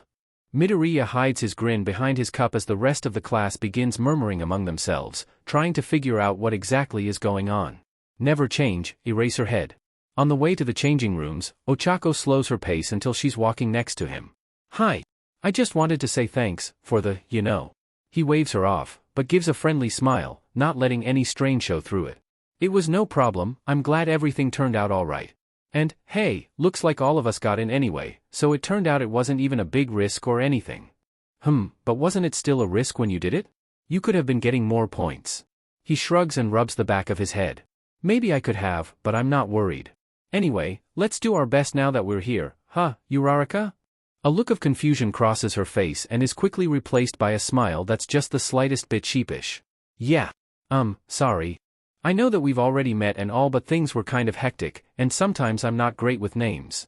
Internally, Izuku is screaming because he's just now realizing that he used her name which she hasn't told him yet, and he's pretty sure he may have just made the rookiest of all rookie time traveler mistakes short of erasing your own existence, and that's not even a possibility for him. Stupid, stupid, stupid. If this is an omen, it does not bode well for the rest of the school year. He knows the only thing saving his hide right now is that people like to explain away slight discrepancies like this all on their own. Externally, he maintains his smile and says, no worries. I'm Midoriya, but Midori or Izuku works too if that's easier. Okay, Midori it is. So, what do you think Mr. Aizawa has us getting all suited up for? Oh, probably just a team-building exercise or something, he says, innocently. Once Eraserhead is done setting 20 teenagers at each other's throats for the right to pursue their continued education and putting the fear of God into Minoru Mineta by expelling him and re-enrolling him on the spot, the entire class troops back to the classroom to pick up their printouts and then head home. Izuku hums happily to himself as he walks along. He's gone the entire morning without drawing undue attention to himself, which he counts as an improvement. It probably helps that he's not having to wrangle a visibly self-destructive Quirk this time around.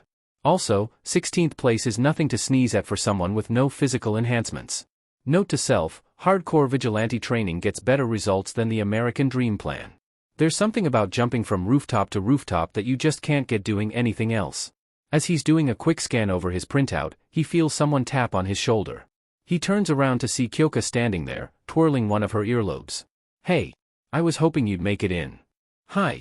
Can I help you with anything? Actually, yeah. I still owe you a favor for back at the entrance exam, and I don't like owing people.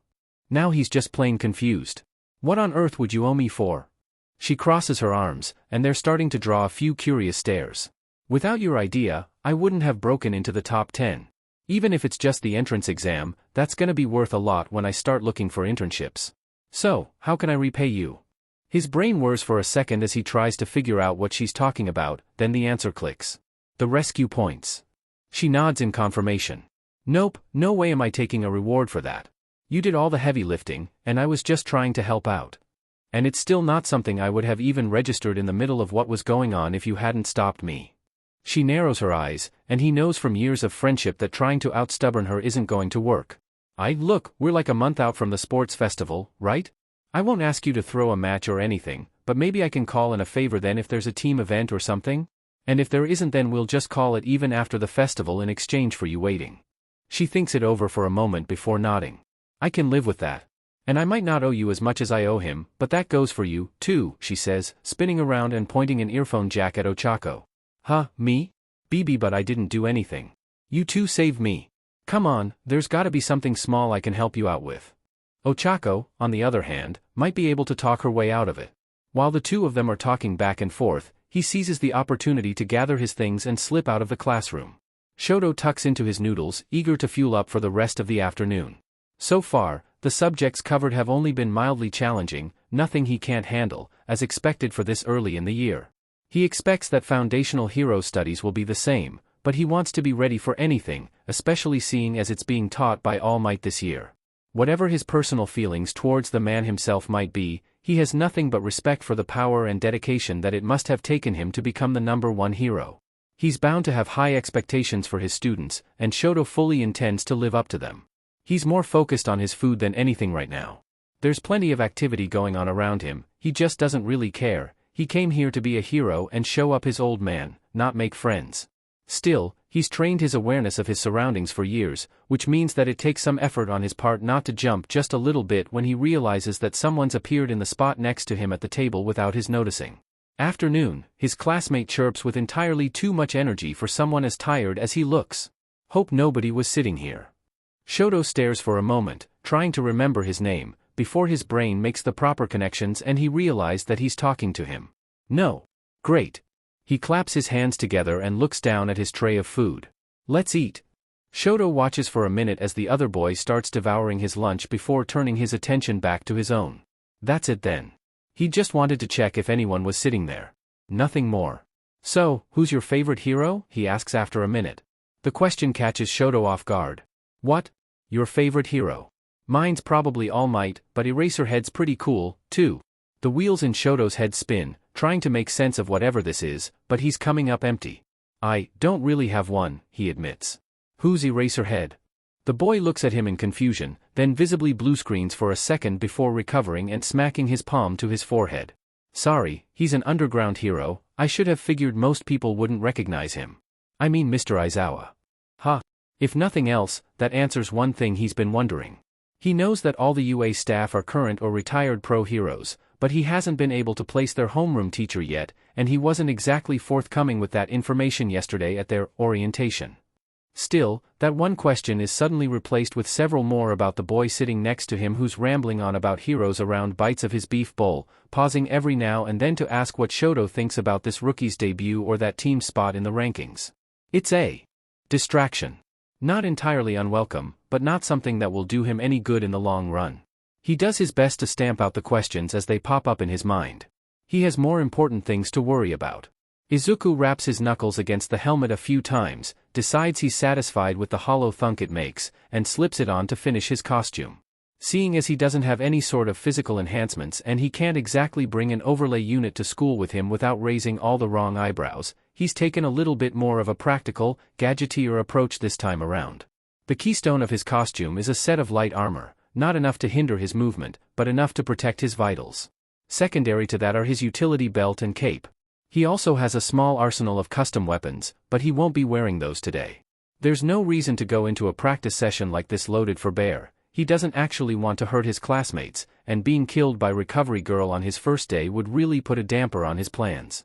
The whole ensemble is mostly brown and green with some silver highlights, and makes him look like some combination of ancient Greek soldier and a character out of an Isekai novel. He walks out of the large hall connecting the changing rooms to the training ground and is greeted by All Might complimenting all their costumes. Izuku relaxes and lets any nerves drain away as All Might launches into an explanation of the bomb capture exercise, despite the dull discomfort that's starting to bloom in his temples. It's nostalgic, being back here, ready to go back into action alongside his friends. That, and he knows that random lotteries tend to be, well, random across all timelines, just so long as his presence has some effect on the events leading up to them. So a quick, accidental bump into All Might a few minutes ago, and he's already resolved most of today's headaches, both figurative and literal. And for our fourth round, we will have Midoriya and Uraraka as the villains, facing Bakugo and Todoroki as the heroes. All Might announces. If looks could kill, the police would be hauling away Kaken any minute now. The icy stare that Shoto is giving him and Ochako isn't much better. Sometimes, he wonders if the universe likes proving him wrong. Ochako isn't sure what to make of her teammate. When she first met him, she'd been half out of it with pain and worry, but she couldn't help but feel like he knew what he was doing. Like he was somehow used to rescuing people from giant robots. Like everything was going to be okay. Sure, he'd passed out in the end, but right up until that moment it had been like he was completely in control of the situation. Yesterday and today, though, that feeling had almost completely dissolved, and all that was left behind was a nice but plain and quiet boy who seemed content to watch the world as it went by.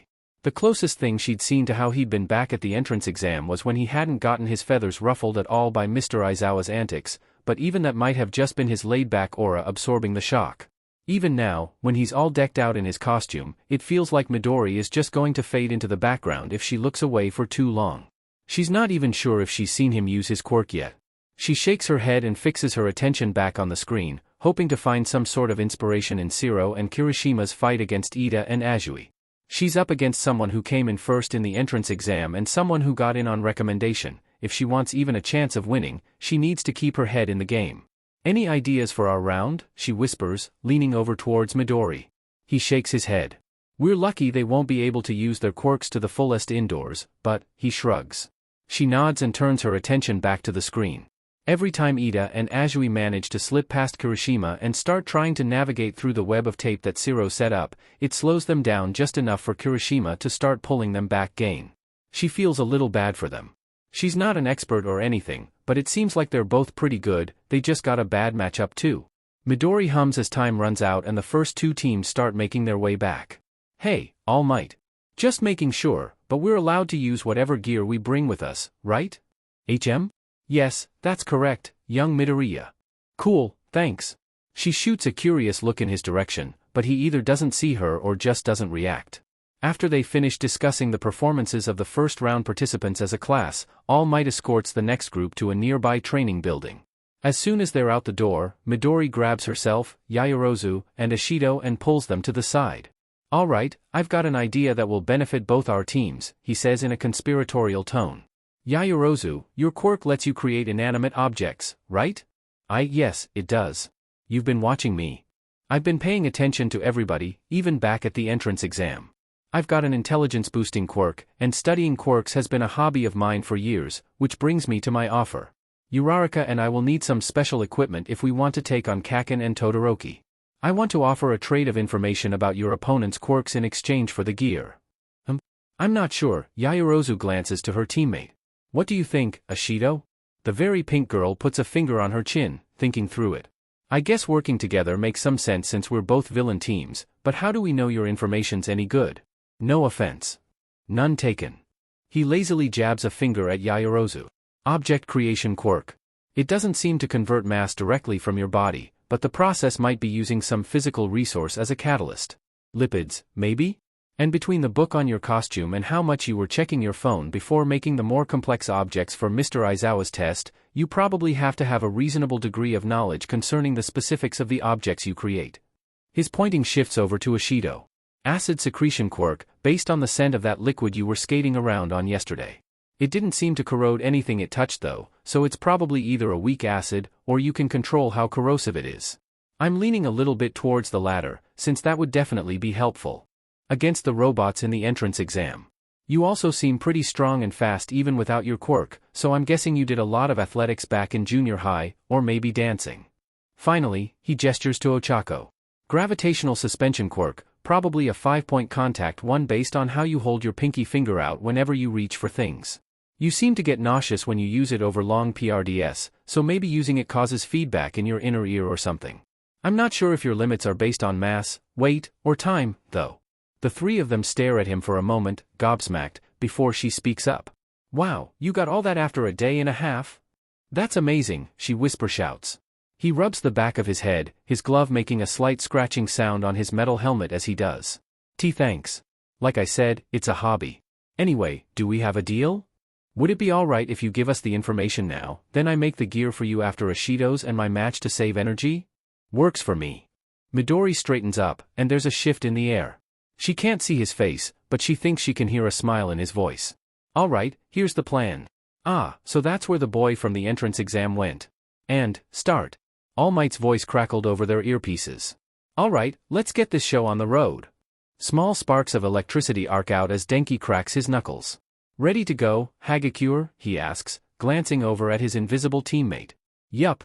Before we go in though, I should probably get undressed. Don't look. Sounds goo. Wait, what? He asks, doing a double take. Hey, didn't I just say not to look? She squawks, thwacking him a few times with the glove she just slipped off for good measure. Okay, fine, sorry, he says, turning away with his ears burning. It's not like I'd see anything anyway. She knows that, right?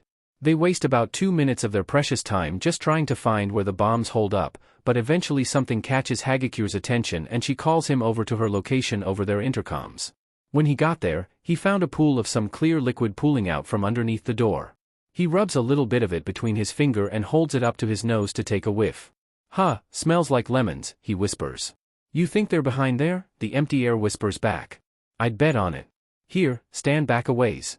I've got an idea, but like I said, my quirk's kind of prone for friendly fire.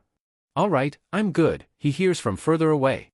He kneels down and presses his palm against the puddle before letting loose with his quirk. The sudden yells and thuds on the other side of the door make him cringe internally. He's not really a fan of the idea of tossing his classmates, especially a couple of cute girls, but at the end of the day they're all here to be heroes and give it their all. He stands back up and opens up the door, signaling for Hagakure to come closer. They've definitely got the right place. The bomb is up against the opposite wall, next to the windows. The entire floor of the room is covered in a thin layer of the same stuff that was seeping out from under the door, and the lemon scent is much stronger now with the door open. Halfway into the room, Yaoyorozu and Ashido are laying on the ground, wrapped up in what looks like some kind of hazmat suits. They really went all out with the villain thing. Got new costumes and everything. Well, that takes care of that, I guess. After you, milady, he says with an exaggerated accent and bow. Why thank you, kind sir, Hagakure says with a giggle and similarly exaggerated high-class accent. He can't really see her, but a trail of small splashes and ripples begins moving across the room towards the bomb, and he's only a few steps behind. Suddenly, one of the girl's arms snakes across the floor and snatches where Hagakure's last splash was. She shrieks and, based on the sudden impact that knocks him backwards, falls over. Young Gakure has been captured. All Might announces over his earpiece. With horror, he looks down to see a circle of capture tape floating just off the floor, and Yaoyorozu and Ashio rising from the ground. He lets off a weak burst from his quirk, but Hagakure's yelling and the way the other two seem completely unfazed quickly shuts down that idea. Crap, they're insulated somehow. Aeon coming right towards me. He lifts up his hands in a placating gesture, searching frantically for some way to zip past them and get the bomb. Hey now. What if we all talk this out? Guys? In 5 minutes, the hero team will break in, and the battle will start. Midoriya and Uraraka, try to get into the mindset of the villains. And all of you don't be afraid to go all out or get hurt. I'll put a stop to things if they begin going too far. Yes, sir. Shoto watches as their opponents head inside, Midoriya carrying a bucket full of water and Uraraka carrying a plastic water gun.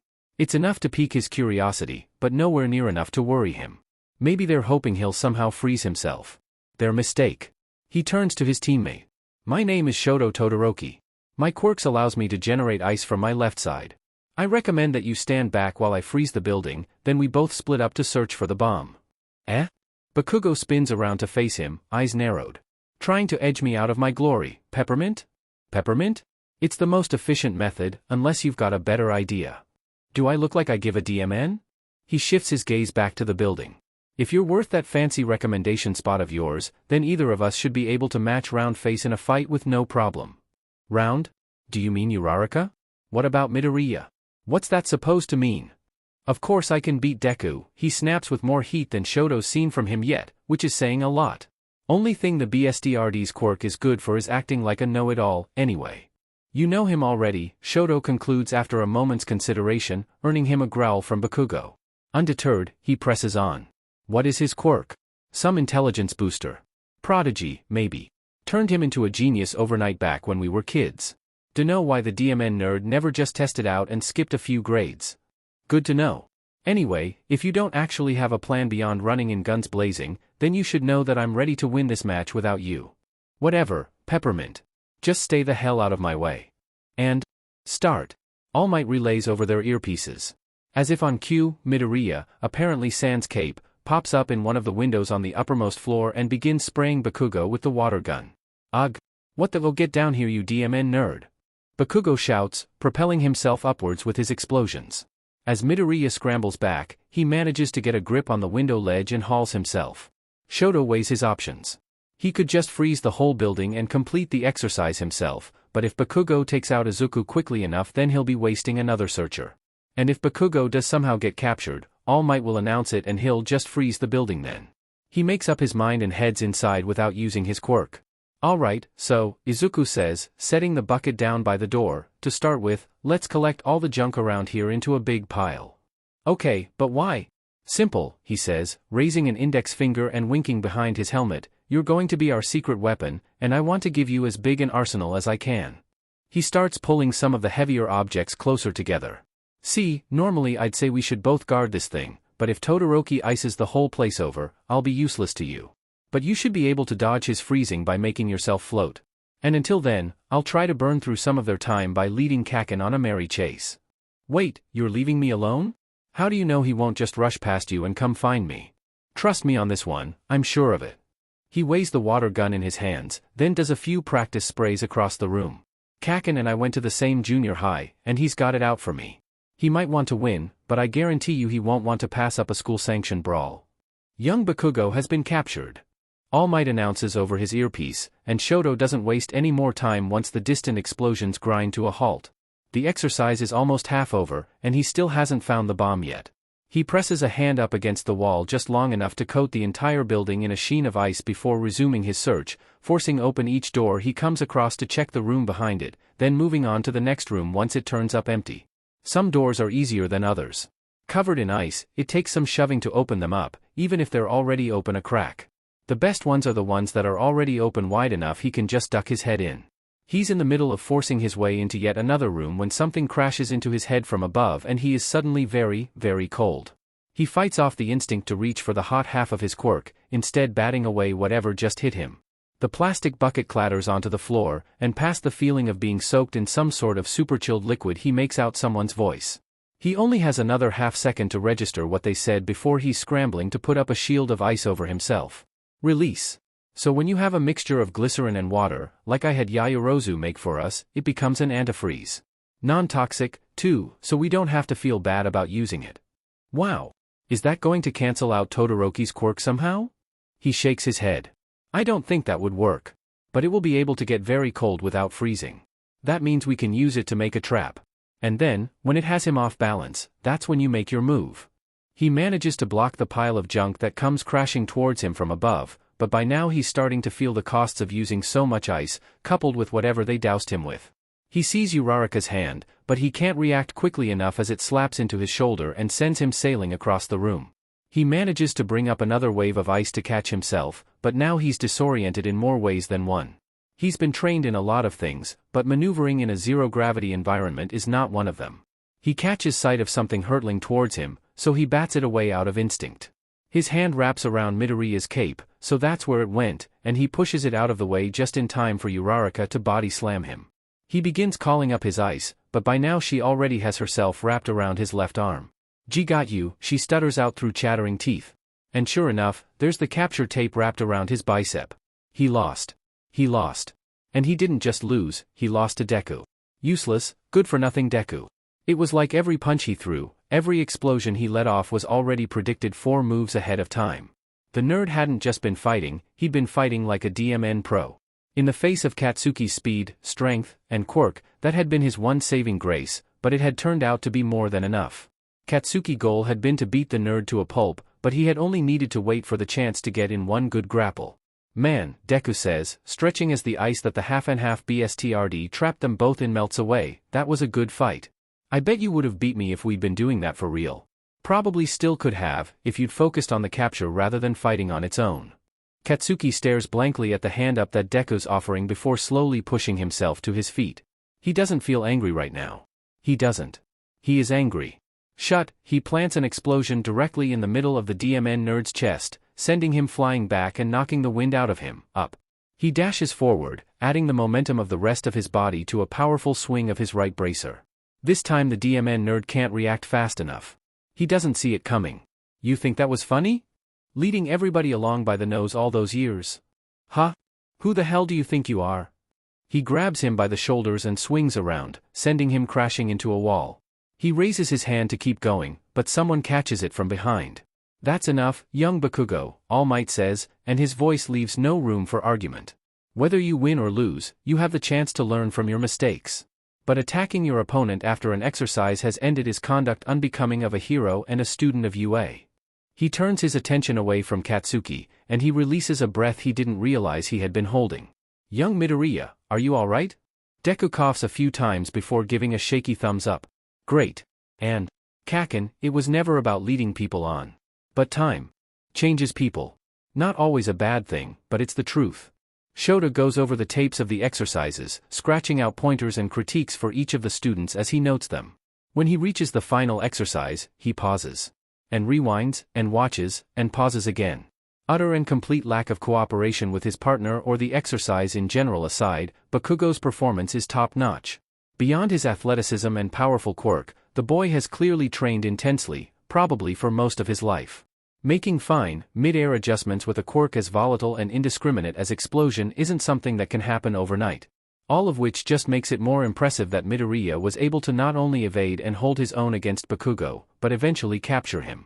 Part of that, of course, was due to the nature of the exercise. It's far easier to wrap capture tape around an opponent than it is to physically incapacitate them, especially when your opponent has a physical quirk and you don't. Based on their performances in the entrance exam and apprehension test, there's no question in Shota's mind that Bakugo would win in any real physical competition between the two. And yet? There's a fine but present line between people who are skilled because of talent or study, and people who are skilled as a result of practical experience. Bakugo is a finely honed ball of combat instincts who checks off the first two boxes in spades. Now why, against all logic, can't he shake the feeling that Midoriya is fighting like someone who falls into that last category? Oh, hey, which two are those? Hisashi asks, leaning over his shoulder to get a better view of the computer screen. Bakugo and Midoriya. Ah, the loudmouth and American kid. American? I didn't see any sort of overseas study records on his transcripts. Oh, not actually American, but you should have heard him in class today. Kid's got a better accent than I do. Said his mom's a translator and he's got some internet friends overseas when I asked about it, but still. Kind of makes you wish you had an intelligence quirk back when we were in school, eh?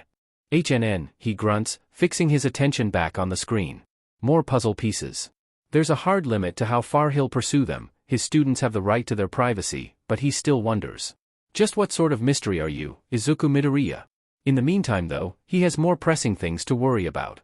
Things like getting these notes finalized, preparing for tonight's patrol, and deciding what should be done about Bakugo. Izuku melts into a comfortable blob on his desk and basks in the bliss of being ignored. He had assumed that the time an aspiring paparazzi broke into his office for a scoop, or tried to, anyway, was the peak of his media troubles, but going through this morning again has definitely made him reconsider his stance. First off, apologies for the media nuisances outside, Aizawa says. See? This man gets it. Now, we have homeroom business to address. Nothing about yesterday's exercise? That catches Midoriya's attention. His head snaps up and eyes scan the room, settling on Kaken's empty desk. This doesn't bode well. He doesn't miss school. If he's not here, then something's going on, something that Izuku hasn't anticipated. He learned to clamp down on the god complex that comes with time travel a long time ago, but it doesn't change the fact that all this makes him uneasy. He's grounded again by the sudden clamor all around him. That's right, the class president elections. Silence, please. Tenya calls. Leadership comes with serious responsibility. It's not a job for just anyone who wants to do it. It's a calling that requires the trust of those around you. If we want to use democracy to choose on a true leader, then we should hold a proper election. There's some muttering in rough agreement, until someone points out that Tenya has his hand raised higher than anyone. We haven't known each other for that long, Tsuyu points out. It'll be hard to vote for people without a clear idea of who we should trust. Plus, won't everyone just vote for themselves? Ijiro asks. Tenya's about to respond, but Izuku beats him to the punch. Why not have nominations, then? Everyone turns their attention to him.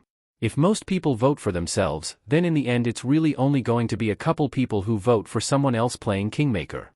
But what if we made it so that, by taking yourself out of the running, you get to nominate someone else, and then the whole class picks from the nominees?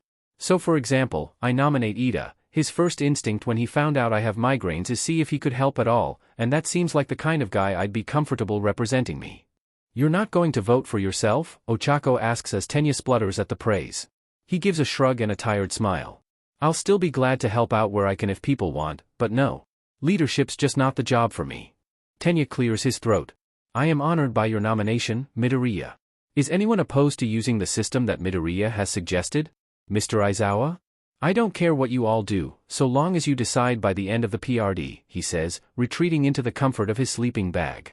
See? This man gets it. There's some murmuring around the classroom as everyone tries to sort out their next move. There seems to be a general hesitance for anyone essay to take themselves out of the running until Shoto speaks up. I nominate Yaoyorozu. After that, things seem to get moving again. By the time everyone's satisfied, it's Tenya, Yamamo, Denki, Mina, and Tsuyu on the ballot. A few minutes later and Tenya is president, Yamamo is vice president, and all is right in the world. It's a comforting lie, and one that Izuku is sure he'll tell himself plenty more time today. Katsuki vibrates his foot and tries not to growl as the first bell rings. This is a waste of time.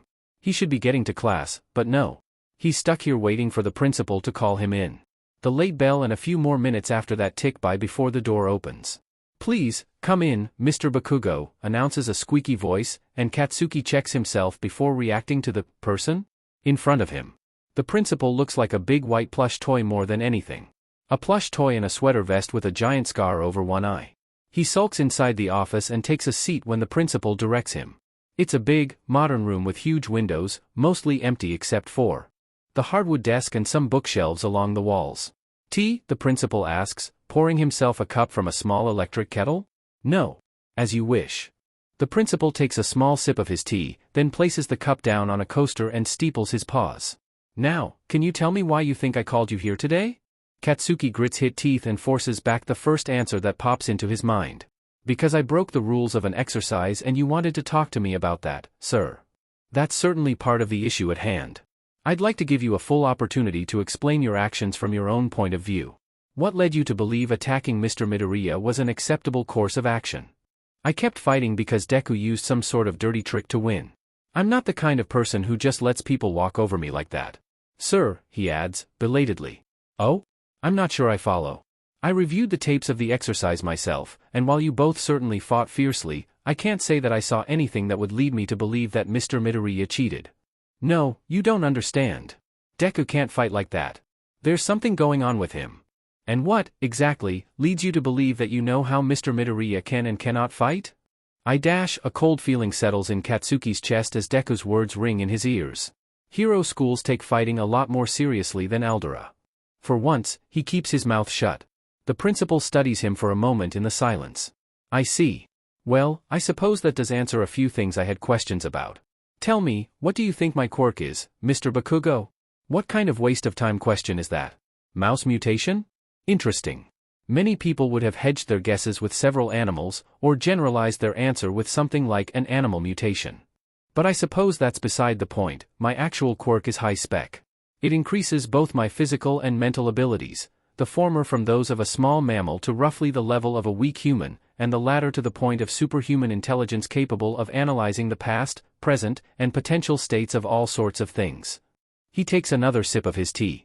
Back to the main topic at hand, attacking a fellow student with your quirk outside the limits of an exercise is both conduct unbecoming of a hero, and grounds for beginning expulsion proceedings. What? No. You can't just dash. I can, the principal assures him without raising his voice, and when I do so I am not as lenient about it as your homeroom teacher. I have no intent of letting your behavior become a recurring problem, Mr. Bakugo. But never let it be said that I am inflexible. As I said, my quirk allows me to see and analyze potential to a certain degree, and the potential I see in you is very great indeed. Not so great that I am going to allow this infraction or any others to go unaddressed, but I'd hate to see it go to waste or, worse, be misapplied. What the hell is that supposed to mean? It means, Mr. Bakugo, that I'm willing to give you a chance, for other people's sakes if not yours. With certain conditions, of course. First, your classmates are in the midst of deciding their class representatives as we speak. Regardless of the outcome of this conversation, you will not have any say in that decision-making process. Second, you will meet with me during your free study PRDS to discuss the nature and ethics of heroics until I'm satisfied that we are on the same page, and I will most likely give you independent assignments to go along with these sessions.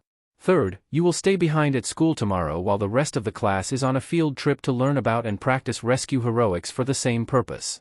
You can't, Katsuki repeats numbly.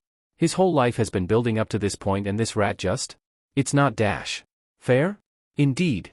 You will have to work much harder than your classmates to avoid falling behind, and I will have to take time out of my already busy schedule to help correct an issue I played no role in creating. I should say it's quite unfair to both of us. Do we have a deal? Katsuki feels hollow. He wants to be angry, wants to shout that this isn't right, that he doesn't deserve this, but something smothers the sparks every time he tries. You already know. As soon as I walked in the door, you knew how this whole thing was going to go. He looks to the principal for confirmation, and finds only a serene smile and something unsettlingly familiar and unplaceable glittering in his dark eyes. He takes a deep breath.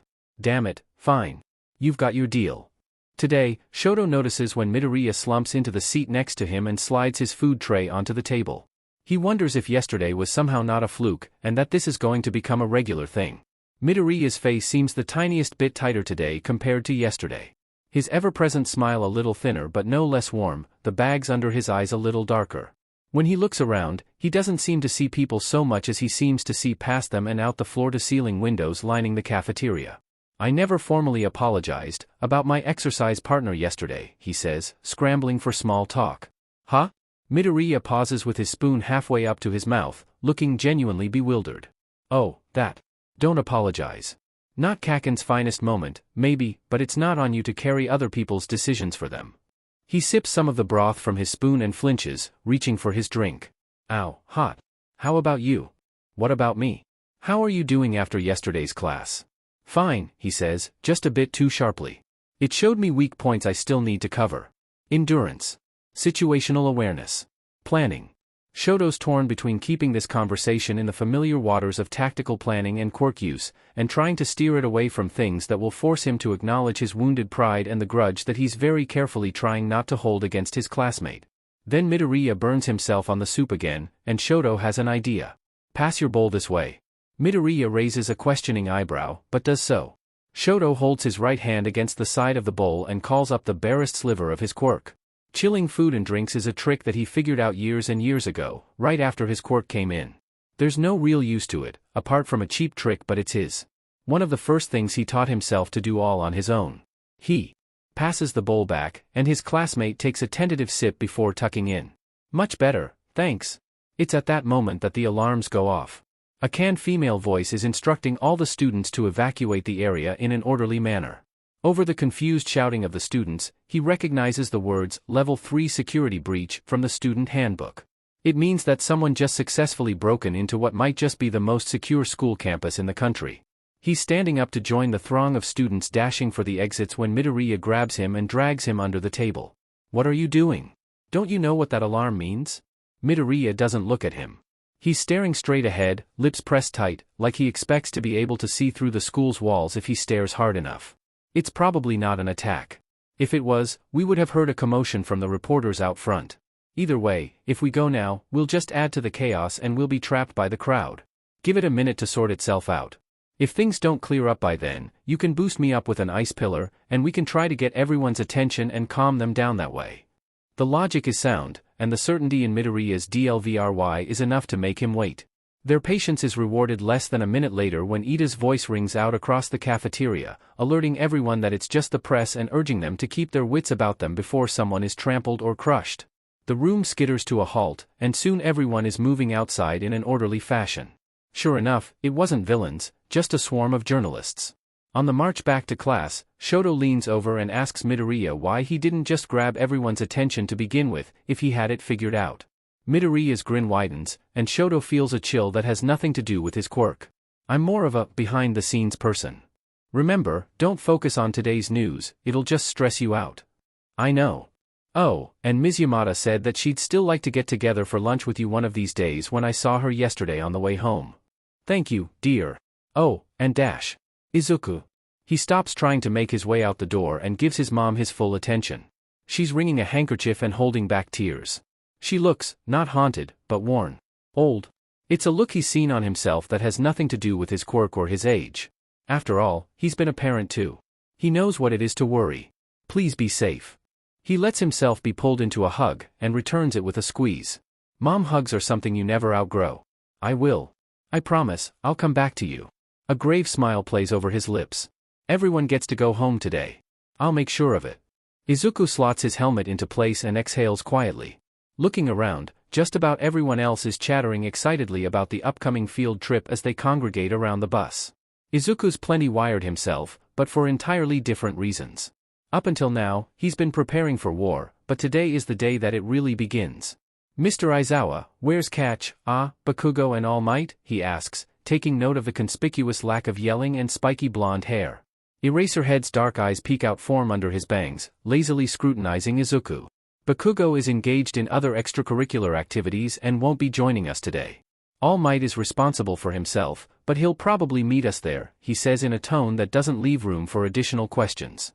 Izuku nods, but behind his faceplate he's biting his lip and trying to sort through 100 different ideas and possibilities as Ida herds everyone onto the bus.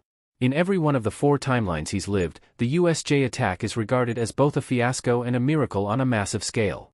He gravitates towards the back of the bus, leaning his aching head against the back of the seat. USJ is a fiasco because a bunch of terrorists break into possibly the most prestigious hero school in the entire country without so much as tripping an alarm, and the only thing that prevents it from becoming a complete disaster is the timely intervention of All Might himself. And on the flip side, it's a miracle because 21st-year students manage to hold their own against villains on their 3rd day of school with no fatalities. Well, his eyes drift to the front of the bus, never any student fatalities, anyway. The problem is that even though the roster for Class 1A has changed through the years, he's never heard of or seen today playing out with only 19 students. He closes his eyes and clenches and unclenches his fists a few times. Nothing about today is fair. No, that's not right, nothing all for one has his fingers in is fair, and there's no use wasting his energy worrying about that. The most he can do right now is put his trust in the people around him and take away as many of the enemy's advantages as possible. After all, nobody said he had to play fair either. Toshinori coughs a few times into his handkerchief and shifts his weight a bit so that his oversized suit settles more comfortably around his shoulders. He walks hastily through UA's empty halls towards the teacher's lounge, trying to stay a few steps ahead of his frustration and shame. Stupid, stupid. You just can't leave well enough alone when you see people in trouble, can you? There were other heroes on scene who could have handled it. You're more than just young Mirio's mentor now. You're a teacher, and that means certain responsibilities to both your students and your juniors. He needs to make this right somehow. He's been active all morning, but if he pushes it, he should be able to make it to the USJ and make a brief appearance. 10 minutes, at least. Yes, 10 minutes should do nicely. But first, he needs to stop by the teacher's office.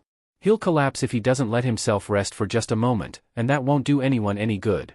In the middle of the remains of his lungs trying to cough themselves up, he opens the door to the teacher's lounge only to find that it's not quite as deserted as he expected.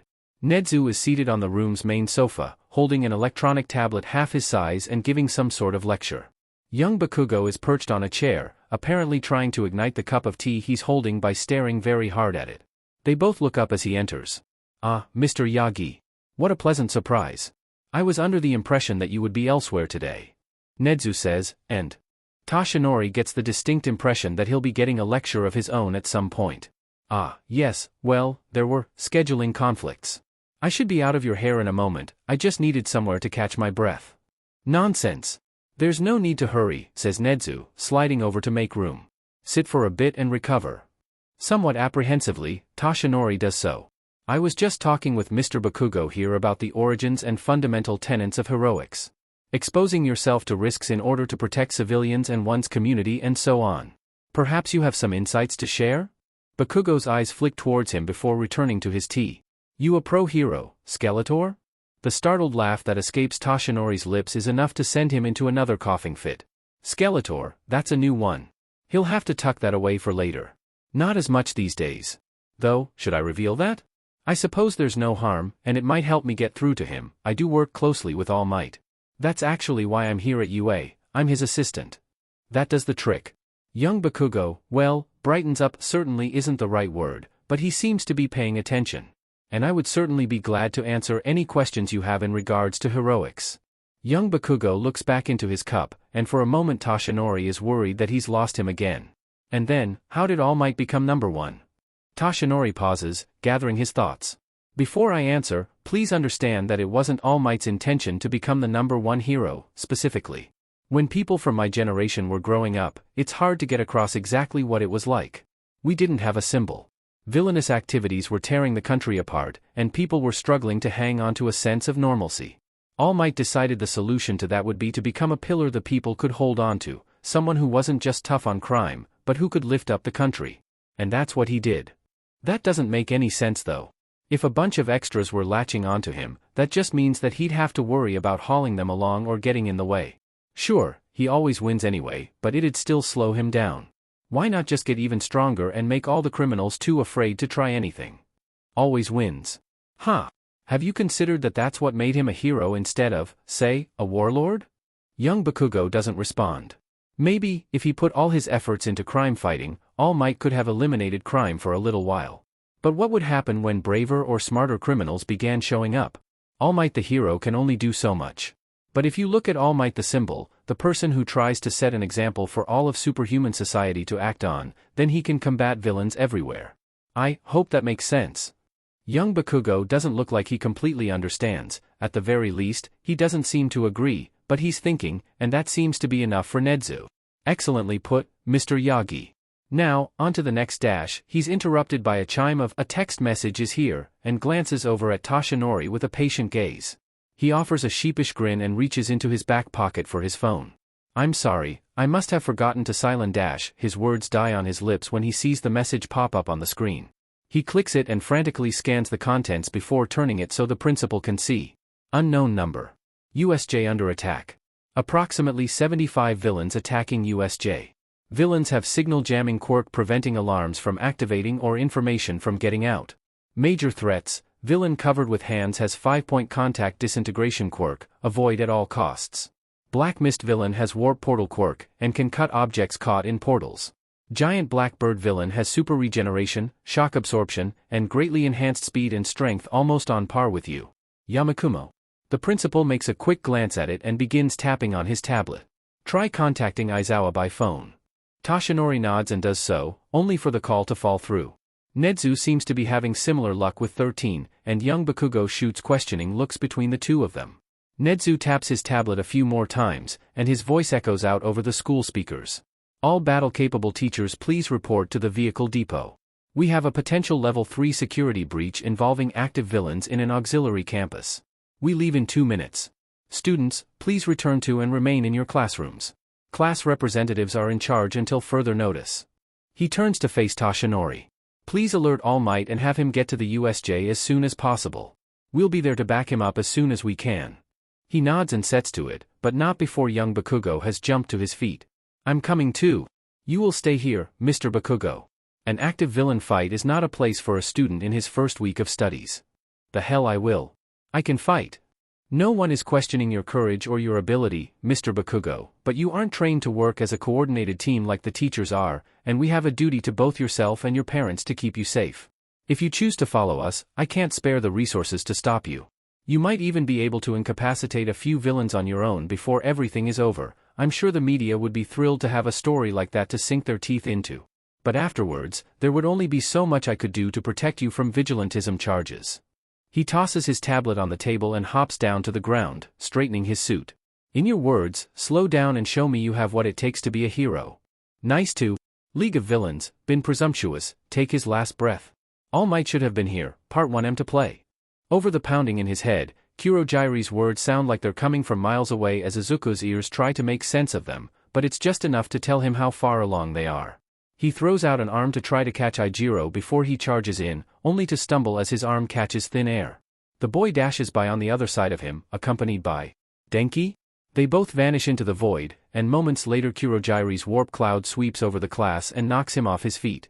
Just before he's teleported away, he manages to fumble something out of his utility belt and fling it into the darkness. He hopes it's enough. Rather than the scent of salt water and being slapped in the everything by an indoor sea, Izuku's shoulder slams into something cold and hard. He rolls and tumbles down it before skidding to a stop on dirt and gravel. He's vaguely aware of people around him. A lot of people. Villains. The temperature drops again, and the shock of it brings back some of his senses. Landslide zone. The cold means that Todoroki's here, too. Who else? Looking around, he can't see anyone else, but Hagakure. Get behind Todoroki. I can't, she calls back. My angle got twisted when we fell. Her voice surprises Shoto, but he adjusts his stance to cover roughly the area where the sound came from. Izuku rolls and scrambles to a half-standing position so he can get behind him himself. His hand feels for someone invisible and, once he finds something, he nods to the other boy. Clear. Now, Shoto.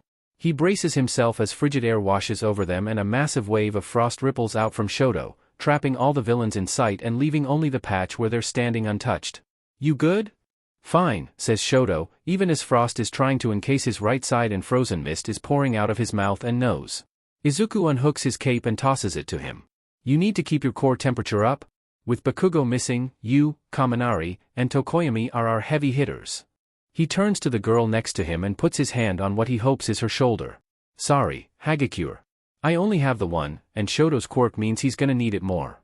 And no worries, she chatters out. How did you know I was here? Lucky guess, he lies. He's come back to this day 1,000 times in memory and late-night talks. A trial by fire on this scale isn't the sort of thing that people forget easily. We should interrogate them to find out what their plan is, Shoto says after a moment, glancing around at the frozen villains. We've got enough information already. That warp villain said they were here to kill All Might, right? They wouldn't be trying that unless they have people capable of countering or matching him. My money's on that giant bird villain and the guy covered in hands. Izuku tests the ice, taking a few experimental steps to see how well the metal cleats on his shoes grips the ground. Once he's satisfied, he turns back to face the other two. Todoroki, you take Hagakure and work your way towards the entrance. If others are able to escape, that's the most logical place for everyone to meet up. See if you can get anyone outside to call for help. And what are you planning to do? Run interference. Mr. Aizawa's strong, but he can't last forever in these conditions. I've got some gear that might help. Shoto looks like he's ready to argue, but Izuku taps the side of his helmet. Behind-the-scenes person, remember? I know how to keep myself out of trouble. It's fine, we're all going to get out of this. He says this last bit as much for himself as he does for the others. The unease on Shoto's face doesn't disappear, but he nods. We'll meet you at the front. Watch your back. You too. Now get going. Izuku scrambles to the top of a hill of dirt and broken up stone on the edge of the landslide zone to get a better view of the carnage. Villains are laid out all across the central plaza, and Aizawa is facing off against a familiar young man with shaggy gray hair and questionable fashion choices. One of his arms is already dangling uselessly at his side. Not good, to say the least. Izuku quickly begins pulling the bits and pieces of his secret weapon out of his utility belt and sliding them together. There's a hammering of footsteps and a sickeningly loud crunch, and Izuku has to force down the twisting feeling in his gut as he peeks back over the ridge and steadies his gun. Eraserhead is lying face down in a growing pool of his own blood. Benito's giant, black hand is wrapped around his head and slowly pulling it back up for another smash. He squeezes the trigger, and a dart launches out with a faint puffing noise. What's Ponerotoxin? Hatsum asks, glancing over his shoulder as he puts the finishing touches on his costume and gear SBMSN to the support companies. Bullet ant venom, or in this case the synthetic version. Single most painful venom on the planet and, as it turns out, a moderate inhibitor for a lot of physical enhancement type quirks. He winces slightly as certain unpleasant memories come to mind and rubs his upper arm. Some things are best learned in any way that isn't first-hand experience. You really think they'll let you carry that kind of thing? Only because I've added a lot of notes showing that I understand the risks and proper use. Acceptable use of force winds up being a lot different when you're fighting alongside and against people who can bring down entire buildings with a wrong move. He momentarily wonders what new horrors Hatsum might unleash upon the world with this information in mind, but thankfully she's already sidetracked herself. She points to another sketch in his notes. What about these? Ever heard of throwies? She shakes her head. They've been used off and on in a lot of street art since as early as the turn of the millennium. They get really big with the kids on Island in a few decades. Anyway, the basic setup is that you strap together an LED, watch battery, and a small magnet, then toss it at something metal. This takes the same basic idea, but it swaps out the LED for a miniature speaker. Communication? It can be used that way, but I've got something else in mind. You know infrasound? That's just sounds that are too low for most humans to hear without some sort of enhancement, right? Bingo. There's certain infrasound frequencies that will disrupt the inner ear and cause all sorts of problems with enough exposure, vertigo, nausea, disorientation. That'd be good in combat against pretty much anyone in a drawn-out enough fight, but there's one class of quirks that almost universally require the users have sensitive inner ears to coordinate and use them properly. What quirks? A sharp grin spreads across his face. Warp quirks. Benito roar screams and drops eraser heads. Well, head. Physical injuries are one thing, but toxin resistance is a whole other kind of quirk. This pain is going to last him a while. Izuku gets off more shots. 2, 3, 4, miss, 5. And then, as he's reaching for the next clip, a shadow appears from nowhere and is on him. The floor drops out from under him, and Izuku's attempt to roll into a standing position winds up with him flat on his back. There's a hand reaching right at his face, and on instinct he forces the one thing he knows is within reach, in this case, the gun, between him and it as he rolls out of the way. A sniper, huh? The young man asks, gun crumbling in his grip. Behind the disembodied hand gripping his face, Izuku is pretty sure he can see his red eyes narrow and look past him. Risking a quick glance back, he sees Benito writhing on the ground. What did you do to my secret weapon? What weapon? In a blink, he's dashing towards Izuku, who flips a combat knife out from his belt in response. Kurogyri, he calls, but is forced to flinch back at the last second when no help comes, knife narrowly missing his hand.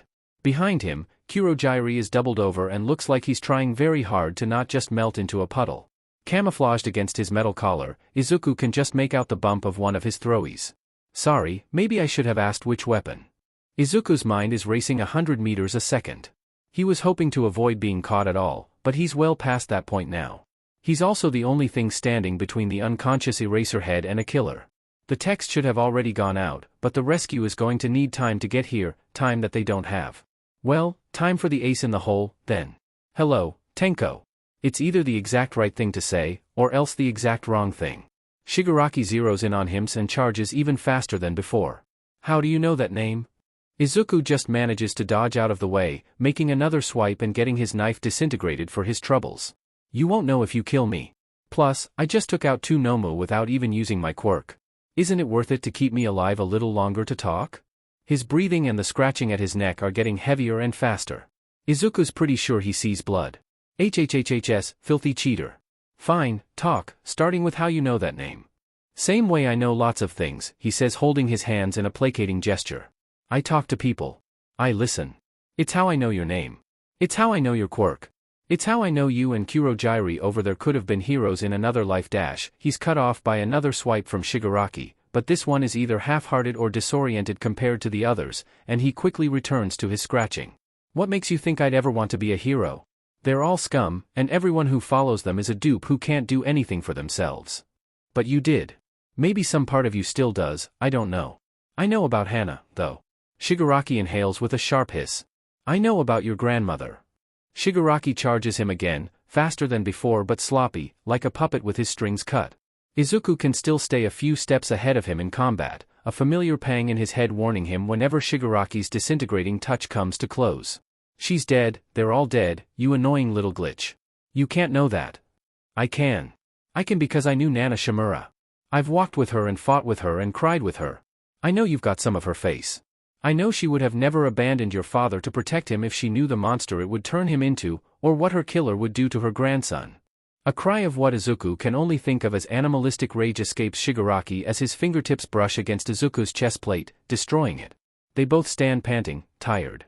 Neither of them are endurance fighters yet, and both of them are nearly spent. Who are you? I'm the same as you, Tenko. Just someone who fell through the cracks. An old ghost. The silence hangs in the air for a moment, and is broken at the same time as the giant doors of the USJ. It's fine now, rumbles a voice so large that it leaves no room for disagreement. I am here. Finally, says Shigaraki. I was worried this raid was going to be a bust. That's all Izuku hears before he's all but teleported to the entrance of the plaza alongside Eraserhead. I'm sorry that you had to go through this, young Midoriya. Please take your teacher and escape. The school staff members are on their way to help. I will handle the villains. Yes, sir, he says, pulling Eraserhead into a position where he can hopefully keep his head from bouncing too much.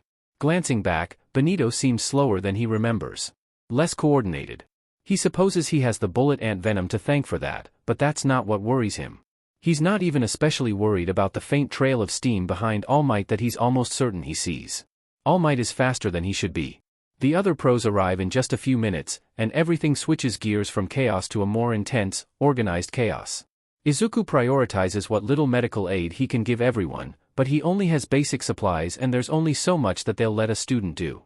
He's dimly aware of the fact that Kurogyri managed to scrounge up enough determination to escape with Shigaraki when it became clear that the tide was turned in All Might and Yue's favor, just like he's vaguely aware of the police officers that he gives half-truths when they ask for his statement. Yes, he did engage Shigaraki. No, it wasn't intentional. He split off from his group because he wanted to make sure his teacher and any others who might have gotten separated were safe, and decided to try to incapacitate the large villain when he saw it poised over his teacher. Yes, he tried to buy time by talking. No, he didn't go in with a specific plan. He's pretty sure he brought up quirks at some point. Did you know that he's pretty sure he heard them say something about that bird villain having multiple quirks? Is something like that even possible? There's ambulances. Aizawa and 13 are both rushed to the hospital, of course. In fact, Eraserhead is lucky. If he's right, he can't be sure, but if he is, then the injuries are less extensive than last time. What's worse is that it's not just the teachers this time. Minoru and Eijiro are thankfully in better condition after Recovery Girl tends to them. Minoru got his leg broken, and Eijiro got hit with a light burst of Denki's quirk. He's most worried about Yamamo. He wasn't able to get a clear look before they carried her away, but that much blood is never good, and neither are head wounds. He wants to say something to help the shaking Kyoka who's currently being comforted by Rikido and Mina, but what can he say? What right does he have? To say anything at all? They were lucky today, and it doesn't feel like it in the least. The rest of the day passes in a haze of unreality. Talking to people feels like going back and forth with animatronics. Everything around him is cardboard cutouts in the background of a school stage play. It's not until halfway through dinner that he even really notices the taste of the food, and by that point reality sets in again and his appetite is gone. He sets down his chopsticks and excuses himself, but his mom catches his sleeve. Izuku. There's tears welling in her eyes. You don't have to keep doing this alone. Wasn't that the point of you reaching out to Iguchi and Hatsum? He grits his teeth and tries to be strong, to just make sense of it all, but he can't. It's not right. He voice cracks and could tears start trickling out. We're just kids. They're just kids. They shouldn't have to go through this, but he doesn't care about that. And I'm so trapped right because I don't know if trying harder is just going to get everyone killed. Time's weird and people are weird and I'm the only one who knows even close to enough to help, but even I can't save everyone. She pulls him close, and the floodgates open. At some point they migrate to the couch, because that's where Izuku wakes up when there's a knock on the door. Wonder who that could be, his mom says sleepily. No idea, he says, getting up to look then opening the door. Dude, are you are you okay? You look like hell. I feel like it, Izuku says, too tired to scold him. He holds the door open a little wider for Shuichi. Come on in. The young man comes in and slides his shoes off, looking awkwardly for a place to sit before Izuku gestures to the couch. I sent the text and destroyed the phone like you asked, but then when I never heard back from you. A small pang of guilt strikes at Izuku. He'd told the crew there might be some radio silence, but Shuichi's still a beginner. It's natural to assume that he'd worry. Sorry, I was kind of out of it this afternoon. Was it bad? Always is. The league plays hardball. Near as I can tell though they'll pull through from what I've heard. Well that's good, right? It could be worse, he concedes. What's done is done. The kids are gonna need to bounce back for a little bit after this, and that's something I'll have to leave in their hands and hound dogs. Anyway, I appreciate your help. It really made a world of difference out there today. Hey, no problem. I just wish I could have helped more. You and me both. Anyway, you're probably really tired so I'll just be going now. Oh no, his mom says in the mom voice, and Izuku knows that Shuichi's fate is already sealed. You've already spent all the time and effort coming out here, we won't make you head back tonight. I've got a guest mattress I can set up, and there's leftovers in the kitchen if you haven't eaten yet. Well, I wouldn't want to impose. Nonsense. After all you've done, you've at least earned the right to stay over when needed. Think of it as working overnight at your main hero office, if that helps. Izuku, would you help me set things up? He shoots Shuichi a sympathetic look as he goes to help her out. This is how mom deals with situations that are too big for her. She makes herself responsible for people and tries to make sure they're taken care of. Some small, treasonous part of his brain snarks that seems awfully familiar. Izuku is standing in front of a glass tank filled with purple, faintly luminescent liquid. Floating inside is a woman, no, a superhuman woman, covered in muscles and surgical scars and glistening tar-black skin. Beautiful, isn't she? Says the old man by his side. It's all certainly incredible, he says, turning his chair and rolling along to survey the rest of the tanks in the row. He's not quite sure if he'd call her beautiful, but power has charms of its own. He checks off the boxes on his clipboard as he passes each remaining tank. 2 specimens with fear detector quirks. Perfect timing. Replay. 2 specimens with 0 gravity. Gravitational time dilation. Minor gravikinesis. Pop-off. Hardening. Creation. Now it's his turn to evolve, to become a weapon that will bring about a better future. A man with half a face lays a hand on his shoulder, and he lifts himself out of his wheelchair and into an empty tank. The doctor watches with gleaming eyes as the tank fills with liquid. He should drown, but he doesn't. In fact, he's more alive than ever. His body grows large and gnarled and black. He leaves his mind behind him. Eraserhead lies broken and bleeding at his feet. He roars. Izuku wakes up ready to fight, his finger braced against his thumb and held out in front of him. But there is no one for all to answer his call. He's in his old bedroom, surrounded by the anatomy posters and hero merchandise that have crept back out of storage over the past year. He runs his hand down his face as he feels his heart rate drop back down to normal. It's probably been half a lifetime since he last had a dream that bad. He checks his phone. Too early for anyone else to be up, too late to try to get back to sleep after something like that. He swaps out his pajamas for some light running clothes and his tracksuit. There won't be any more school until after the weekend while UA and the police stage their investigation, but he needs to do something to kick his brain into gear and get his body moving. He slips quietly through the living room where Shuichi is snoring, scratches out a note for his mom and leaves it on the table, then slides out the door without so much as a whisper. The only lights out are from street lamps and the occasional car as he does his warm-up stretches. The pavement's already finished giving off the last of yesterday's heat and the cold air stings his eyes. His form's a little clumsier than normal, his feet pounding the pavement a little harder than they need to, but he doesn't care about that this morning.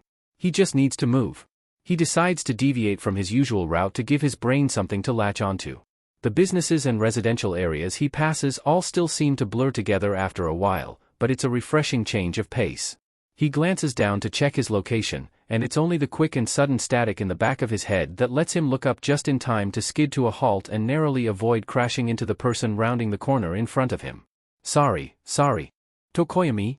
Fumikage is dressed in black jeans and a hoodie complete with faux fur trim. Midoriya. I didn't expect to meet you again so soon. It must be fate. He laughs dryly. Maybe something like that. So, what are you doing here? I suppose I should ask you the same thing. I live nearby. Oh, he checks the map on his phone again. I was running in guess I lost track of time. And distance. Well please, don't let me interrupt you. Oh, it's no problem. Actually, do you want to join me? Running's better with company. I'm not a very fast runner. Or the most engaging companion. Izuku waves him off. That fine, I probably need to start switching to a cooldown jog anyway. It looks like there's a Mickey D's pretty close by.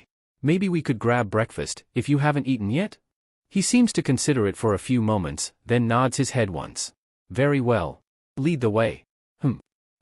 Izuku asks, testing the temperature of his coffee. I was thinking about what Mr. Aizawa said about UA not being the sort of place where you could expect to fraternize with your classmates very much, he says, taking a bite out of his hot dog. A shadowy claw reaches out from under his jacket and snatches some of the wrapping paper before retreating, and Izuku hears a lot of small ripping and tearing noises. Not that any of us could have foreseen the effects of recent events. Yeah. How are you holding up, he asks, unfolding the wrapping of his egg sandwich. Very well, I think, all things considered. Neither Kota nor I were scathed in the attack, and I hear that our classmates fought admirably. As unsettling as all this is, I take heart in that. He takes another bite and a sip of some apple juice, and looks curiously at Izuku. I was especially interested to hear what you did? What? I didn't do anything. That's different than what I heard. From what I gleaned talking to Shoji and Hagakure and Todoroki, you left to fight the leaders of the attack on your own. Oh. That. He rubs the back of his neck. It wasn't really impressive, I distracted them more than anything. I wish I did more. How could you have? I dunno, just, hypothetically, if you could go back and live yesterday over again with what you know now, would you trust yourself to change anything? What do you mean? You ever hear of the Butterfly of Doom? It's this old storytelling twist where a character tries to fix a problem, but while they're doing it something small happens, like stepping on a butterfly, that causes a chain reaction further down the line that results in an even bigger problem than what they were trying to fix. So what if you went back to yesterday and were able to stop the whole attack, but you didn't know if it'd cause the villains to do something to get stronger behind the scenes and attack again anyway? After a moment's consideration, Fumikage responds. I see your point, but I think you're missing an even bigger one. What's that? If you're too focused on butterflies, you won't be able to see what's right in front of you or where you're going. Huh? I guess not. He takes a bite of his sandwich and washes it down with some coffee. Anyone ever tell you you're wise beyond your years? Yes, and I'd ask that you not start. Fair enough.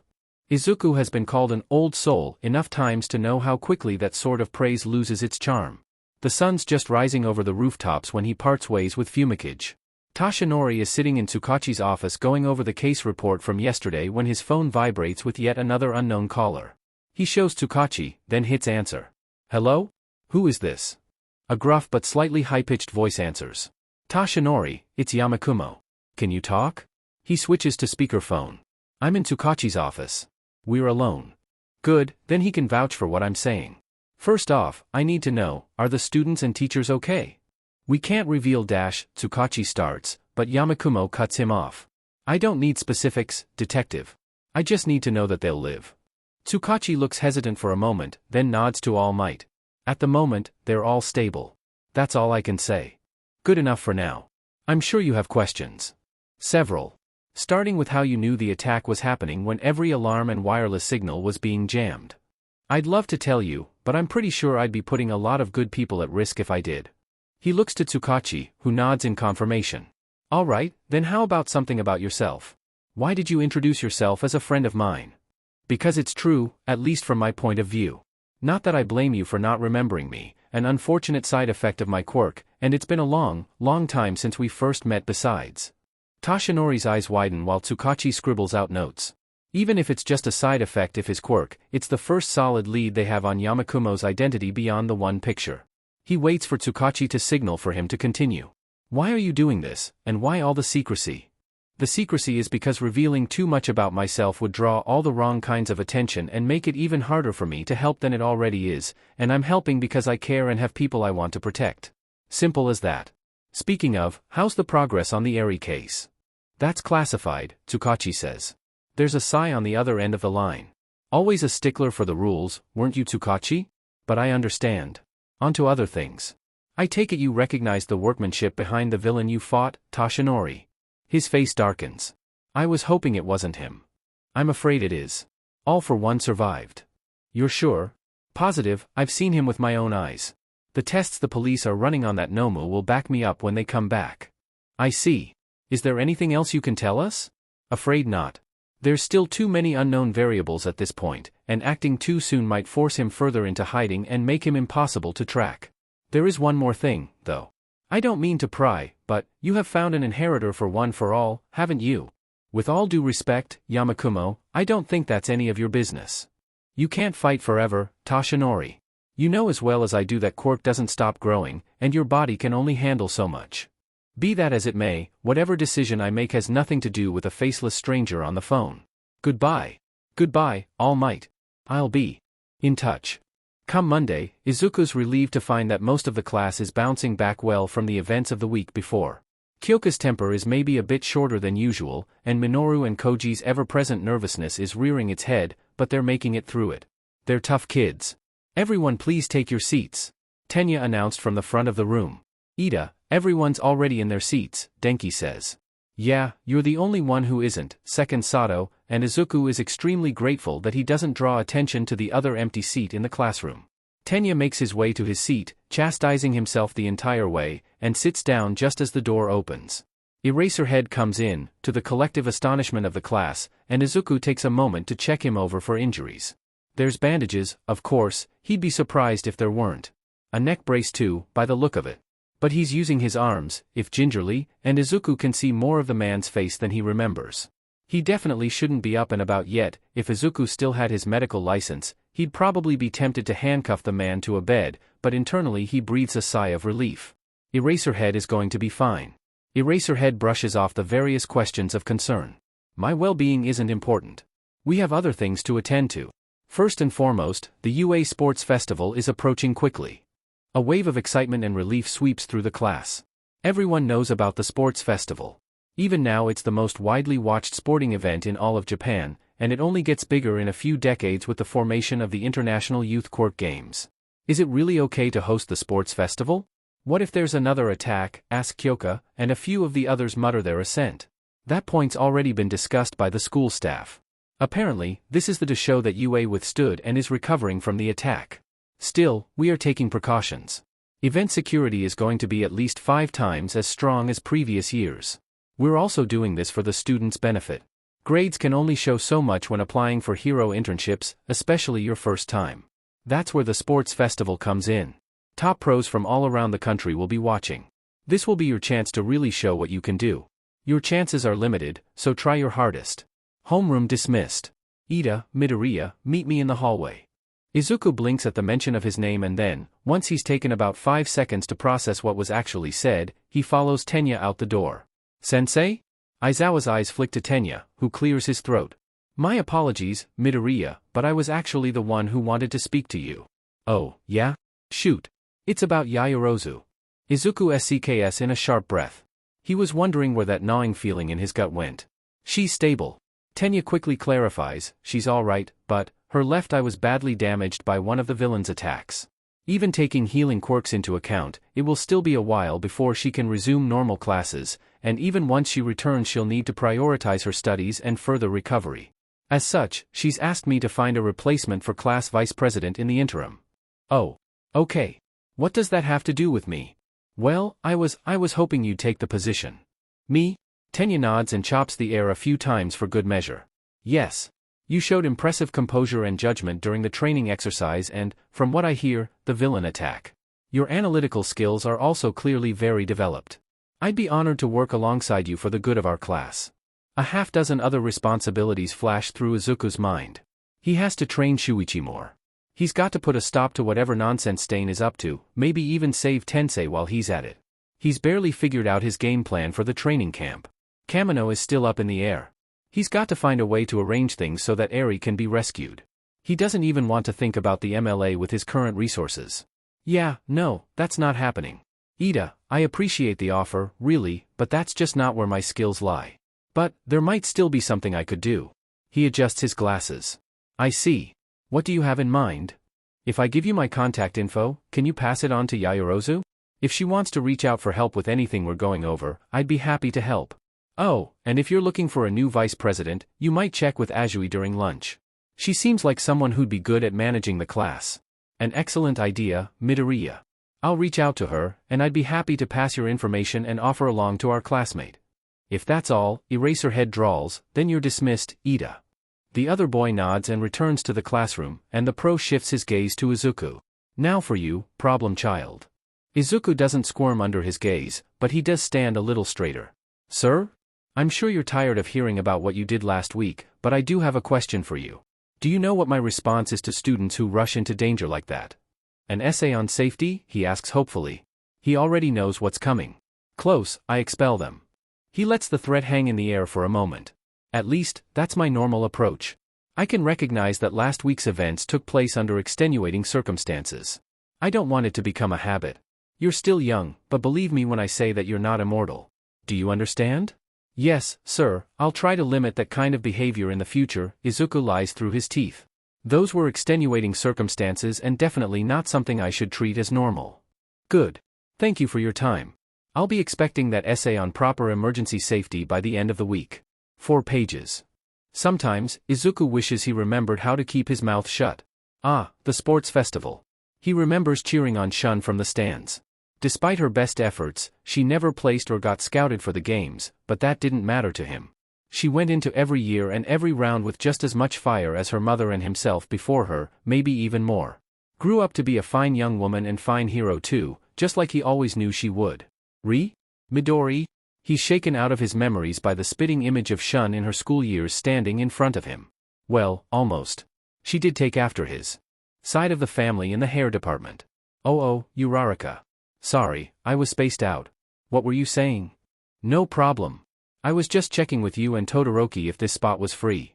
He looks to Shoto, who just shrugs and take another bite of his rice. Sure, have a seat. Thanks.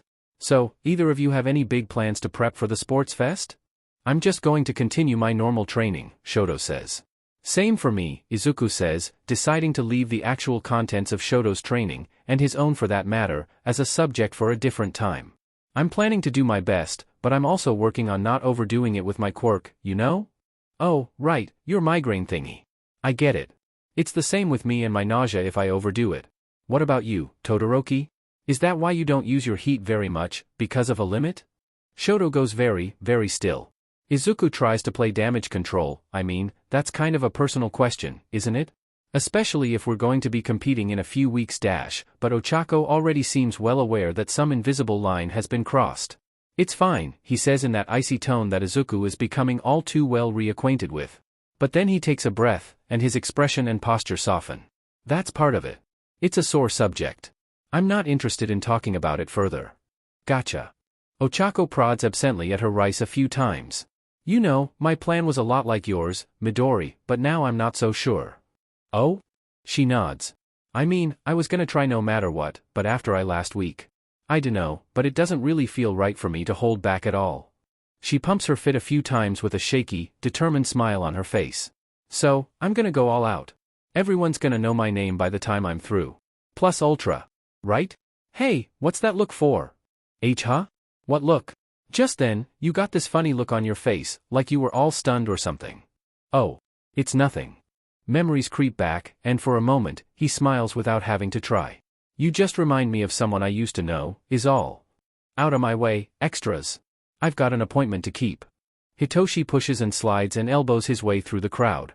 When he gets to the front, he finds himself standing face to face with the human embodiment of an attitude problem. Spiky blonde hair, red eyes. An explosion quirk of some sort, if the grapevines got it right. Scowl, ruffled clothes, stomps around school like he owns the place. Hitoshi has had plenty of time to get to know people like him back at Nabu. Normally, he'd have the good sense to stay back and out of the way. But today, with a motive in his head and the crowd at his back, he's feeling bold. So, this is the legendary Class 1A. You seem pretty arrogant to me. Is the whole hero class like this? He's vaguely aware of some of the other students fidgeting and shaking their heads in the background, but taking his eyes off Blondie now feels like it would be a mistake. Man, I was looking forward to getting into the hero class, but hearing you talk like that's making me pretty disillusioned. Blondie gets right up in his face, but doesn't make a move. I said I have somewhere I need to be. Don't make me late. Hitoshi weighs his options and takes a step sideways with a flourish. As you wish, your highness. Blondie growls, at him, but stalks past without saying another word. The rest of the crowd parts for him, clearly intent on not drawing his attention any more than they already have. Sorry, what was that you were saying about getting into our class? One of the hero students asks. Promotions, someone calls out from the back of the room, and a few students move just enough that Hitoshi can just make out a green blob laying face down on his desk. The boy lifts himself up with enough tiredness that Hitoshi feels it on a spiritual level and drags himself to the front of the room, studying the crowd. You're after a course transfer, right? Administration's never publicly confirmed it, but it's a pretty open secret within the school that the majority of students who've moved into the heroics course from the other three gave a good showing in their first or second year sports festivals. Good for people who aimed for the hero course, but wound up going into general studies because of their exam scores. Hitoshi's eyes narrow. There's also rumors that they transfer students out of the hero course if they don't perform well. The tired boy shrugs. Sure there are. Probably confirmation bias, though. If a student had behavioral problems or a lack of dedication that led to them being expelled or moved to another course, it makes sense that their performance in the festival would suffer from the same problems. You sure seem to know a lot about this. Another shrug. I like to keep my ear to the ground. Same as all of you, right? That's why you're here scouting out the competition. Scouting? Not quite, at least for me. More like a declaration of war. He raises his voice slightly to make sure the rest of the crowd can hear. I came to say that even if you're in the hero course, if you get too carried away, I'll sweep your feet out from under you. There's exclamations from both the crowd and within the classroom, mostly the crowd, but they die out within a few seconds. Something in the air shifted, like the pressure before rain, and everyone can feel it. The tired boy is gone, and in his place is someone who commands, if not everyone's respect, then at least their attention. A declaration of war, huh? He claps his hands. All right then. Show of hands, how many of you are in another course right now and seriously hoping to use the sports festival to break into heroics? There's a pause, and one of the girls in the crowd slowly raises her hand. Following her example, a good third of the crowd raises their hands. Hitoshi sees a few others without their hands raised who he knows are trying to get in, too. Awesome, then let me give you a fair warning about what that means, at least for our class. On the first day of school, we didn't get to go to orientation like everybody else. We got a printout, and then we went and had to take a test to prove our physical skill, with the promise that we'd be dropped if we didn't score high enough. 3 days later, we got attacked by villains who were fully ready to kill us. Hopefully if you get in, nothing like that will happen to you, but every person in this class is here knowing that we'll have to face down villains like that again. Someday. That's why I'm not worried even if those rumors about students being removed from the hero course are true. Everyone here's already undergone a trial by fire and come out alive. It's not something to brag about, we didn't choose this ahead of time, but it's what happened, for better or worse. He points to the boy over Hitoshi's shoulder with a square chin and bright red patterns on his skin. You got a reason for wanting to be hero? Well, it's just a good career choice, you know? Like, if you want to support a family? He nods. Nice. It's good to be a realist about this sort of thing. Keep in mind that being a hero would probably demand a lot of your time and attention, but I can respect it. Hitoshi's half sure that he sees one of the hero girls' jaws drop in the background. What about you? He asks the girl with cat ears toward the front of the crowd. Hitoshi can't quite make out her response clearly, but he's pretty sure it's something about a hero saving her when she was younger. Whatever it is, it's enough to make the green-haired boy smile. Hey, me too. Then he turns to face Hitoshi. What about you, Hitoshi Shinso? Why do you want to be a hero? The sudden use of his name shakes his composure a bit, but it's also enough to break whatever charm this guy's got going on. Dull spite knots itself up inside him. Of course he's just like everyone else, making sure that people meet his standards. That they're worthy of being heroes. Does it matter? It does if you want it to be enough to hang your hopes on. Enough to get you through double shifts and enough to keep going even when the rest of you wants to quit.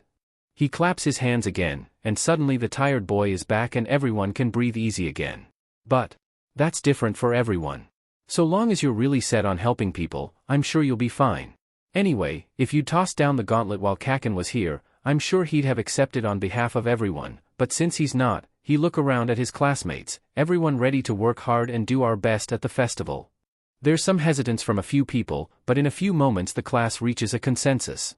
The tired boy turns back to Hitoshi and offers out his hand. All right then. May the best man win. Even as Hitoshi shakes it, he can't shake the feeling that he just stepped on a landmine. A few weeks later. Katsuki scuffs his shoes along the ground, trying not to let the principal's slow pace wind him up.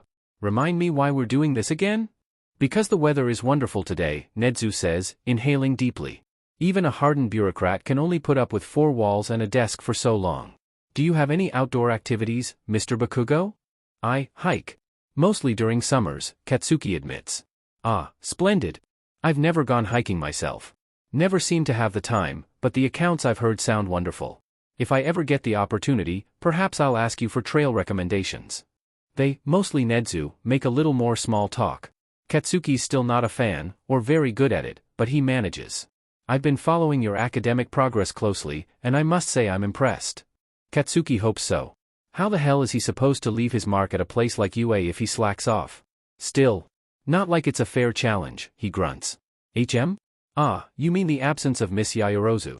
I hadn't realized that you paid any special care to that. Of course I care, he explodes.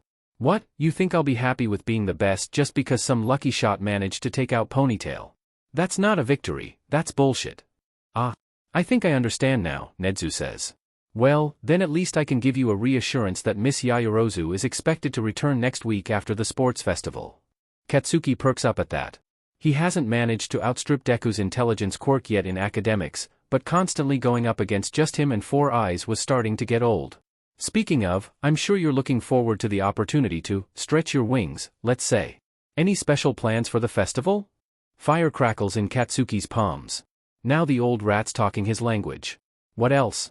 Dominate, and don't let anyone hold me back.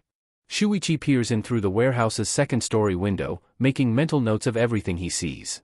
He never really put much stock in the visual enhancements his gecko quirk gives him, but with a copy of Hatsum's zoom, it makes for a pretty handy recon tool.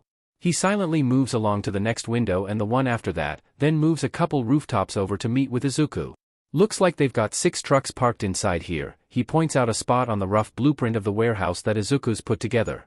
Saw some people milling about inside too. Only one with what looked like a clear quirk giveaway was a big dude who looked like a rhinoceros. Were you able to get a head count on them? 9, maybe? Could be more that weren't out in the open though. Izuku nods. I've been monitoring their radio comms.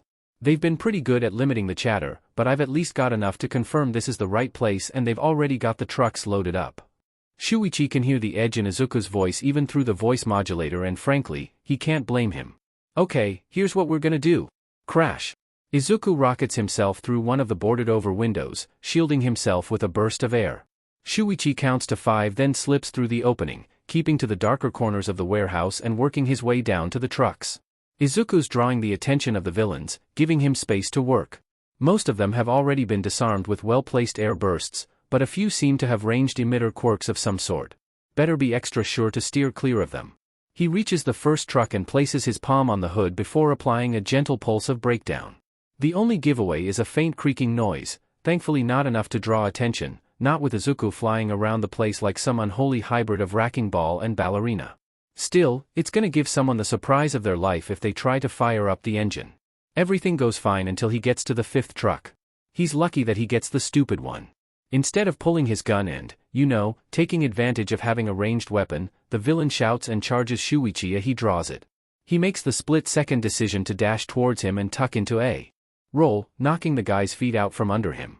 They both wind up in a tangle of limbs, and the gun goes off, thankfully without hitting anyone. Rather than risk a repeat performance, he grabs the gun and pulses breakdown again.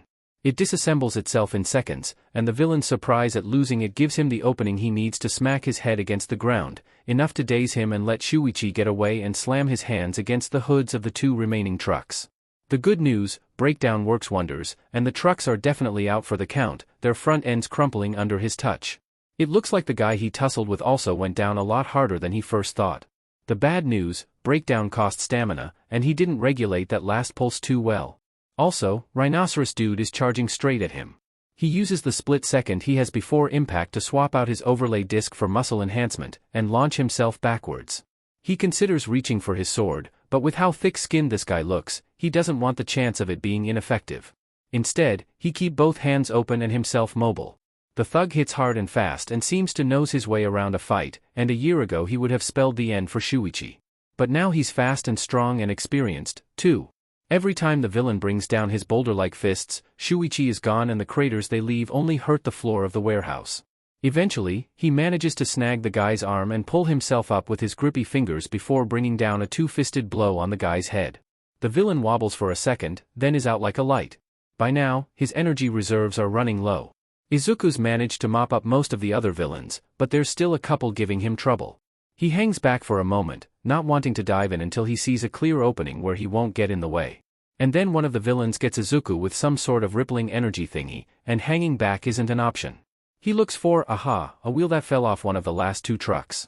He tosses it at one of the villains as they advance on Izuku. It glances off one of them and distracts both long enough for Izuku to regain his footing and take them both out. Afterward he doubles over, holding his hand to his side. Shuichi rushes over. You okay, man? Fine, Izuku wheezes. Lots of bruised ribs, I think. Nothing's broken. He takes Shuichi's hand as he helps him up. Come on, help me get the trucks open. They do, and Shuichi has to fight back the urge to vomit. Or maybe break someone's face. People in chains and HNDCFFS. People in cages. People who've been reduced to nothing but their power that you could buy if you were rich and well-connected and scum enough. One of, no, not just one. There are kids here, plural. Youngest one can't be older than 10. He'd known they were going after quirk traffickers but, nothing could have made him ready for this. They get the people out of their cuffs and out of the vans as quickly as they can. It's easier said than done. Most of them are slow and disoriented, drugged, probably, to make them easier to lock up and transport. One guy, a little younger than Shuichi himself, seems a little more cognizant, though. Maybe he's got a quirk that makes him resistant to drags or something. Whatever, Shuichi isn't going to force that out of him. Not now. He asks if they're heroes. Izuku tells him, not officially. Then he hands the kid a bright orange flash drive and tells him to watch over the others until help arrives and pass it along to either the police or some hero named Eraserhead if he shows up. It doesn't feel right to leave, but Izuku's already called the cavalry to come in and tie everything up. As a couple vigilantes, they can't afford to hang out very long. On the train ride back, they're both quiet. Izuku nurses his side and leans back in his chair with his eyes closed. Man, you're screwed with the festival in a couple days. Izuku chuckles, wincing a little when he does. I'll be fine. I've got the weekend. You heal fast, right? A little? It's not real regeneration or anything. Still better than nothing, and we'll get to put that overlay disc of yours to some good use. Maybe I'll tell Recovery Girl I fell down some stairs or something too. How are you feeling after all that? Shuichi snorts. Lot better than you. I don't mean it that way. I don't feel happy. I don't really know if I can, right now. But, we did good, right? We helped those folks. It's gotta be enough. Izuku nods and winces a bit more. Sounds about right. I'm sorry you had to see that. Hey, it's not like you dragged me into anything. I'm choosing to do this. By the way, how'd you know where to find those guys in the first place? You raided them before. Never seen anyone in that warehouse before. I know the right places to look for that sort of thing and the right people to ask. Oh, so like underground heroes and stuff. I am very tired and very sore, Shuichi. I don't feel like talking much. Ah, okay. Got it. When Shuichi glances at Izuku's face, it looks more pained than when they got on the train. Izuku hangs up and discreetly breaks the burner phone before tossing the remains in a public trash can 3 blocks down. Between the dead drops and trying to pass on the intel about the Hasaikai's movements via Eraser, he's been hoping that they got the hint, but calling it in to make sure is a risk he's willing to take. He needs them to be busy today. With that taken care of, he makes his way to the school, pulling a couple of painkillers out of his pocket and swallowing them with some of the Black Whip special from his thermos. He could have just taken them when the pain started setting in at home, but he wants to make these last as long as possible. Through the end of the second round, at least. As he flashes his school pass and ducked through the student entrance, he catches sight of a familiar figure and quickens his pace. Yayorozu. Yayorozu, hey! She turns around and gives him a sweet smile.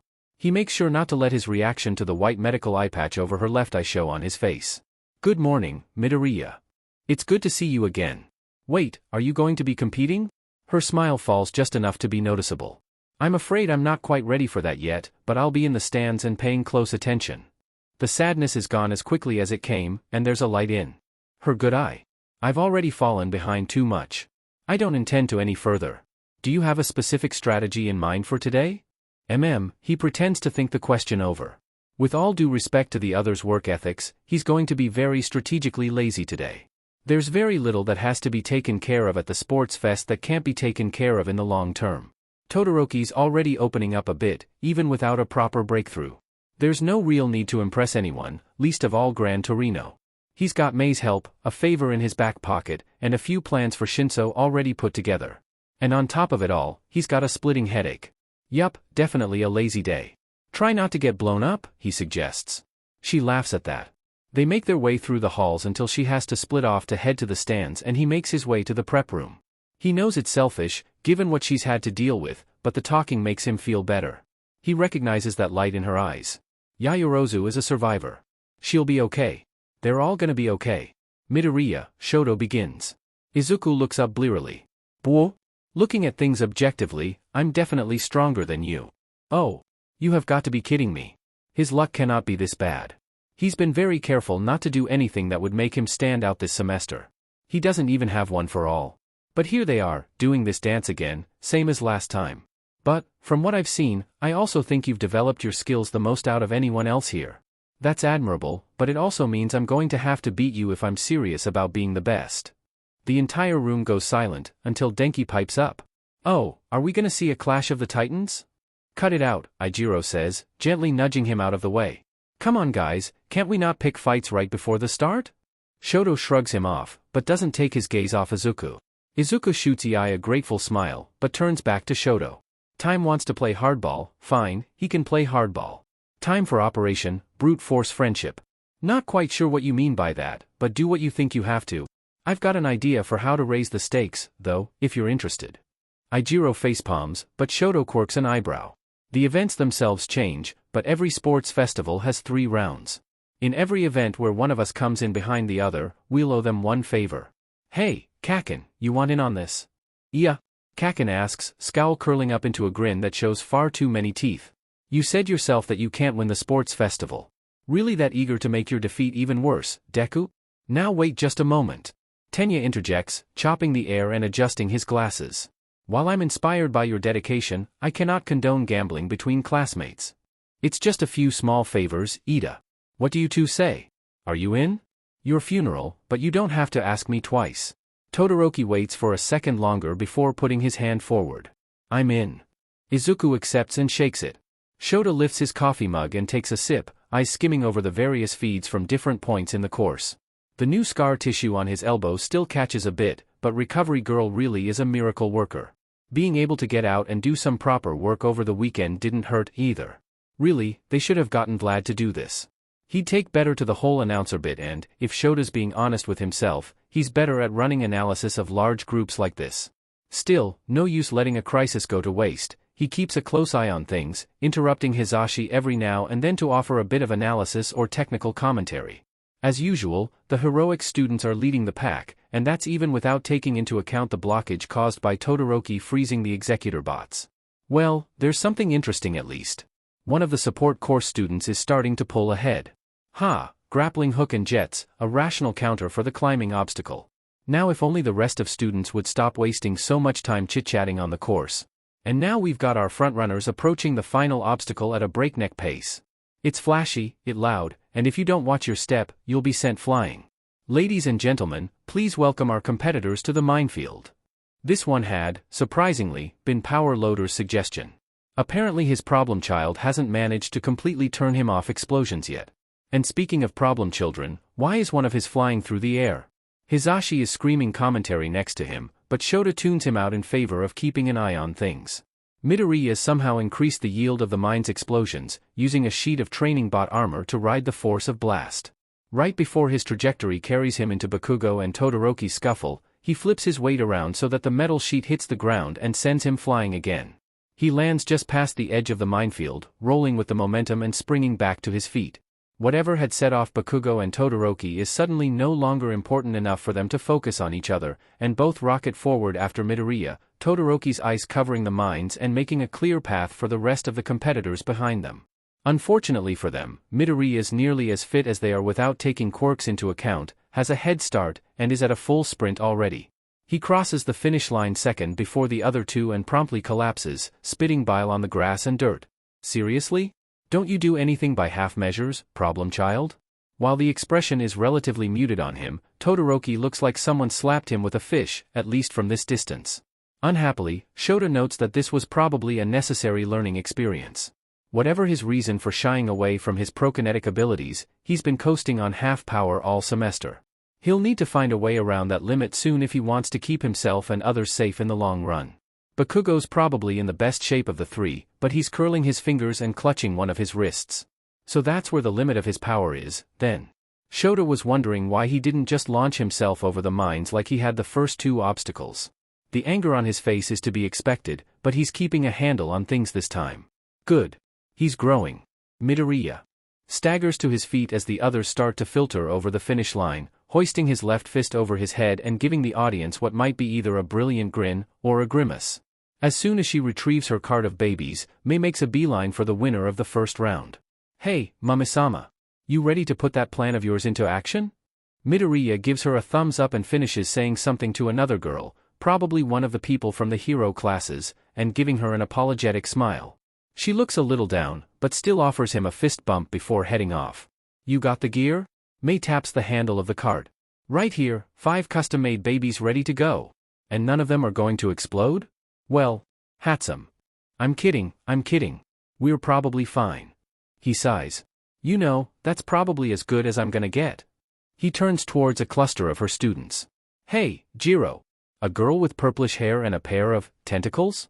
No, she knows this one, earphone jacks. Midoriya had her make a special baby with her in mind. She looks over at the two of them. Remember that favor you said you owed me? The girl droops a bit, but begins making her way over.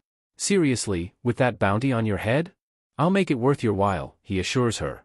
Now come on, we've got to go get the fourth member of our team before he does something dumb. Who are you thinking? Jiro asks. Midoriya doesn't say anything in response, instead just smiling and leading their team over to a group of 3 boys, 2 blondes, and 1 with shaggy purple hair. Oi, Shinso. Want to join our team? The purple one, presumably Shinso, turns around, narrows his eyes, while the other 2 stand around and stare off into the distance. Oh. It's you. Yup. What do you say? Midoriya freezes mid-sentence, face going slack. Jiro startles a little bit next to her. What did you do? Shinso smirks. Just rounding out my team. About that. Mei steps forward and smacks Midoriya on the back of the head, snapping him out of it. He blinks a few times to get his bearings, then gives a tired smile. Like I was saying, you in? Shinso just looks at him in disbelief. How did you? What happens if I'm not? Midoriya shrugs. I won't say anything, if that's what you're worried about. Hatsum here already knows, so she could throw together some support gear for you, but she's not after a spot in the hero course or anything. If you do join up, though, you get 2 hero students actively using their quirks with their own training, plus the support gear. Would someone please tell me what's going on? Jiro shouts. Shinso looks between the 3 of them, then sighs. The 2 students behind him suddenly come to, looking very confused. Okay, I'm in. Since you already seem to know my name, and my quirk, tell me yours. Izuku Midoriya. My quirk's prodigy, a pretty general intelligence booster with an added emphasis in absorbing information.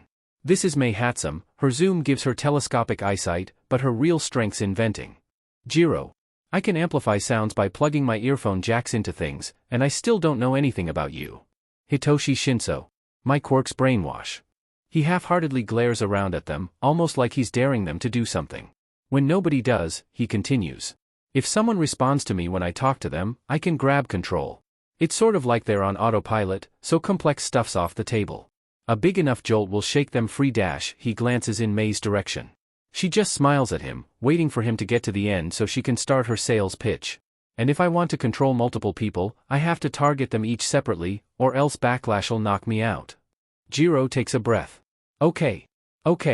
She turns to Midoriya. Look, genius, I've got no idea how, but it's pretty clear you've been planning this for weeks. So, you want to fill the rest of us in on the plan? Gladly. We're going on the offensive. So you're planning on losing the 10 million point headband at the start, then making it up by taking a bunk of other headbands? Oh, no, we'll be hanging on to the big headband too. Jiro and Shinso gape at him, then look at one another, then back at him. You know, on second thought, maybe this team isn't the best idea. Wait, at least hear out the rest of the plan. Hatsum, if you would? Mei's smile manages to get just a little bit wider somehow, and she immediately sets to work undoing the latches on her various containers. I've got so many amazing babies to show you guys. Inventions. That's what she calls inventions, it's a vocabulary thing, just roll with it, Midoriya clarifies, because he refuses to call things by their proper names and also hates fun. She hefts a slightly bulky vest out of its case and presses it into Jiro's arms. Got a chest-mounted sonic cannon for you, earphones Kuin. The plugs for it are just under the collar there. I wasn't able to get your size, but there's adjustable straps. And don't worry about the weight either, this was a rush job, but I'm sure I can hack off at least 30% of the weight on the next model. And next model? Jiro asks, but Mei is already launching into her next spiel. And for you, brainwash Kuin, she holds up a lower face mask covered in adjustable plates and dials. Here's a special voice modulator.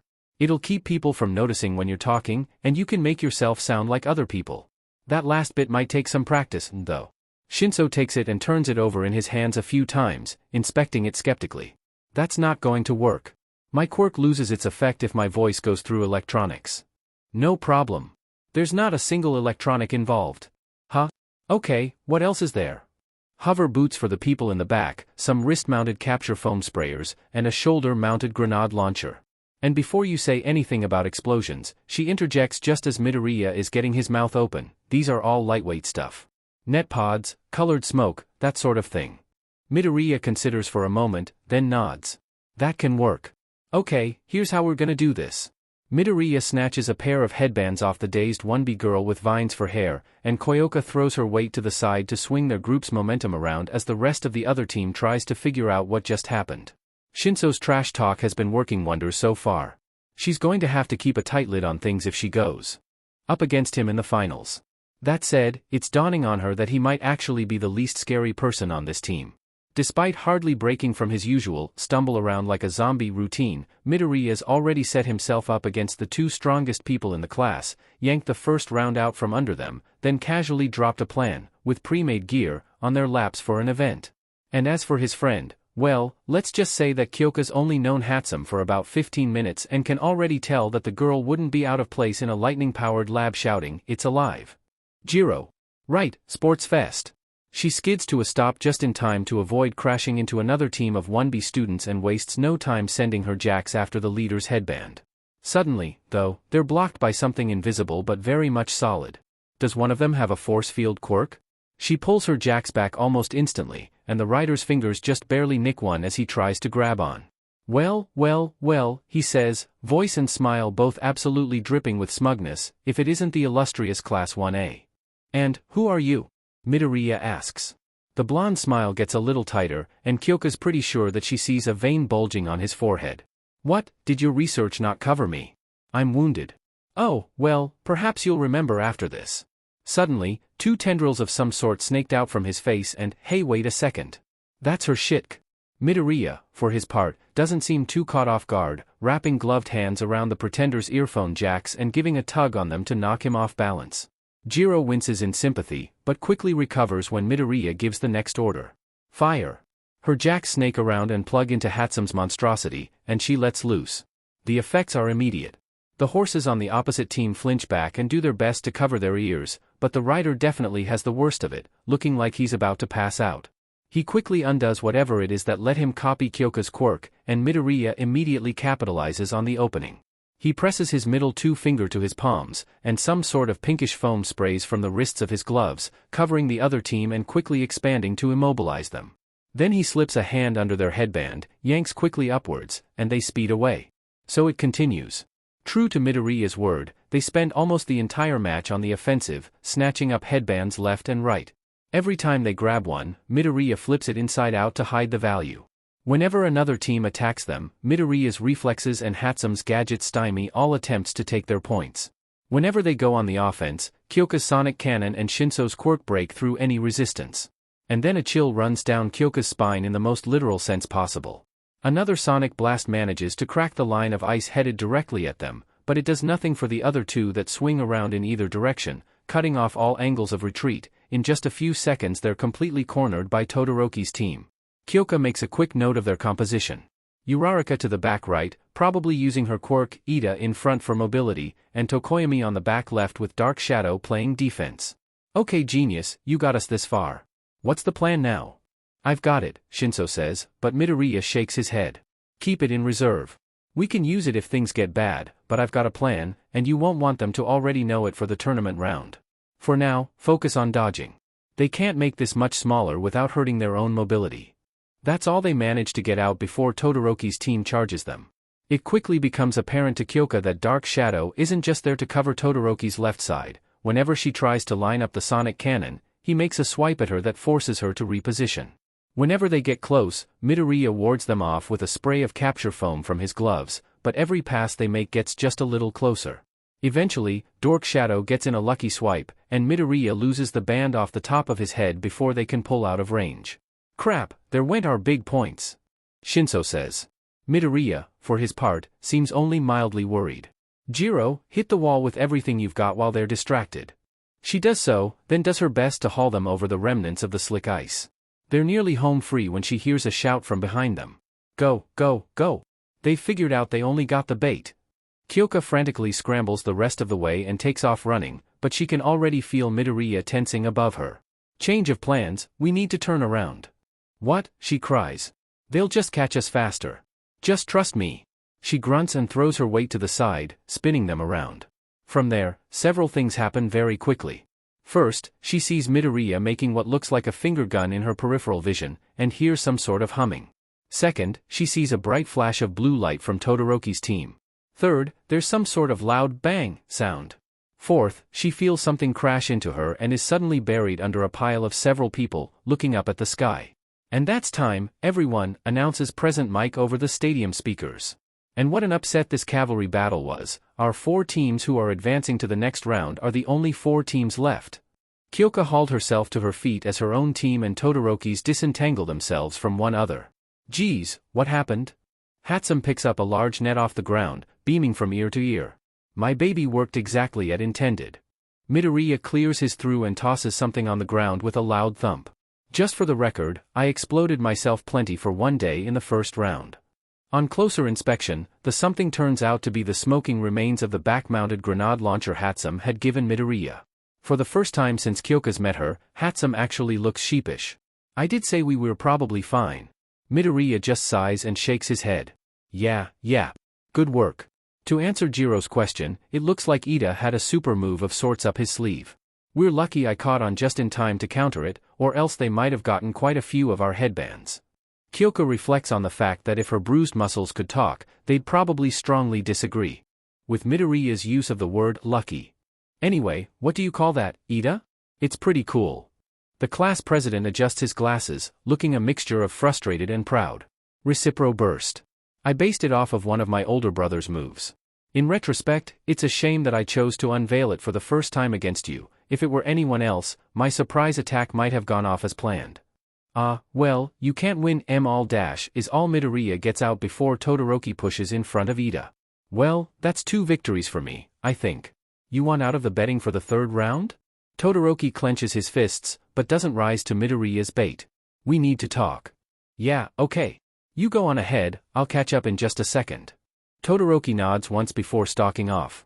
Kyoka has no idea what's gotten into him today, but she's just glad she's not that target of whatever it is. Before he follows him, Midoriya stops to pat Shinso on the shoulder a few times and lowers his voice. Nice going. Word of advice, if you don't want people figuring out your quirk, don't be afraid to throw some theatrics into the mix. Misdirection is your friend. I'll keep that in mind, he replies.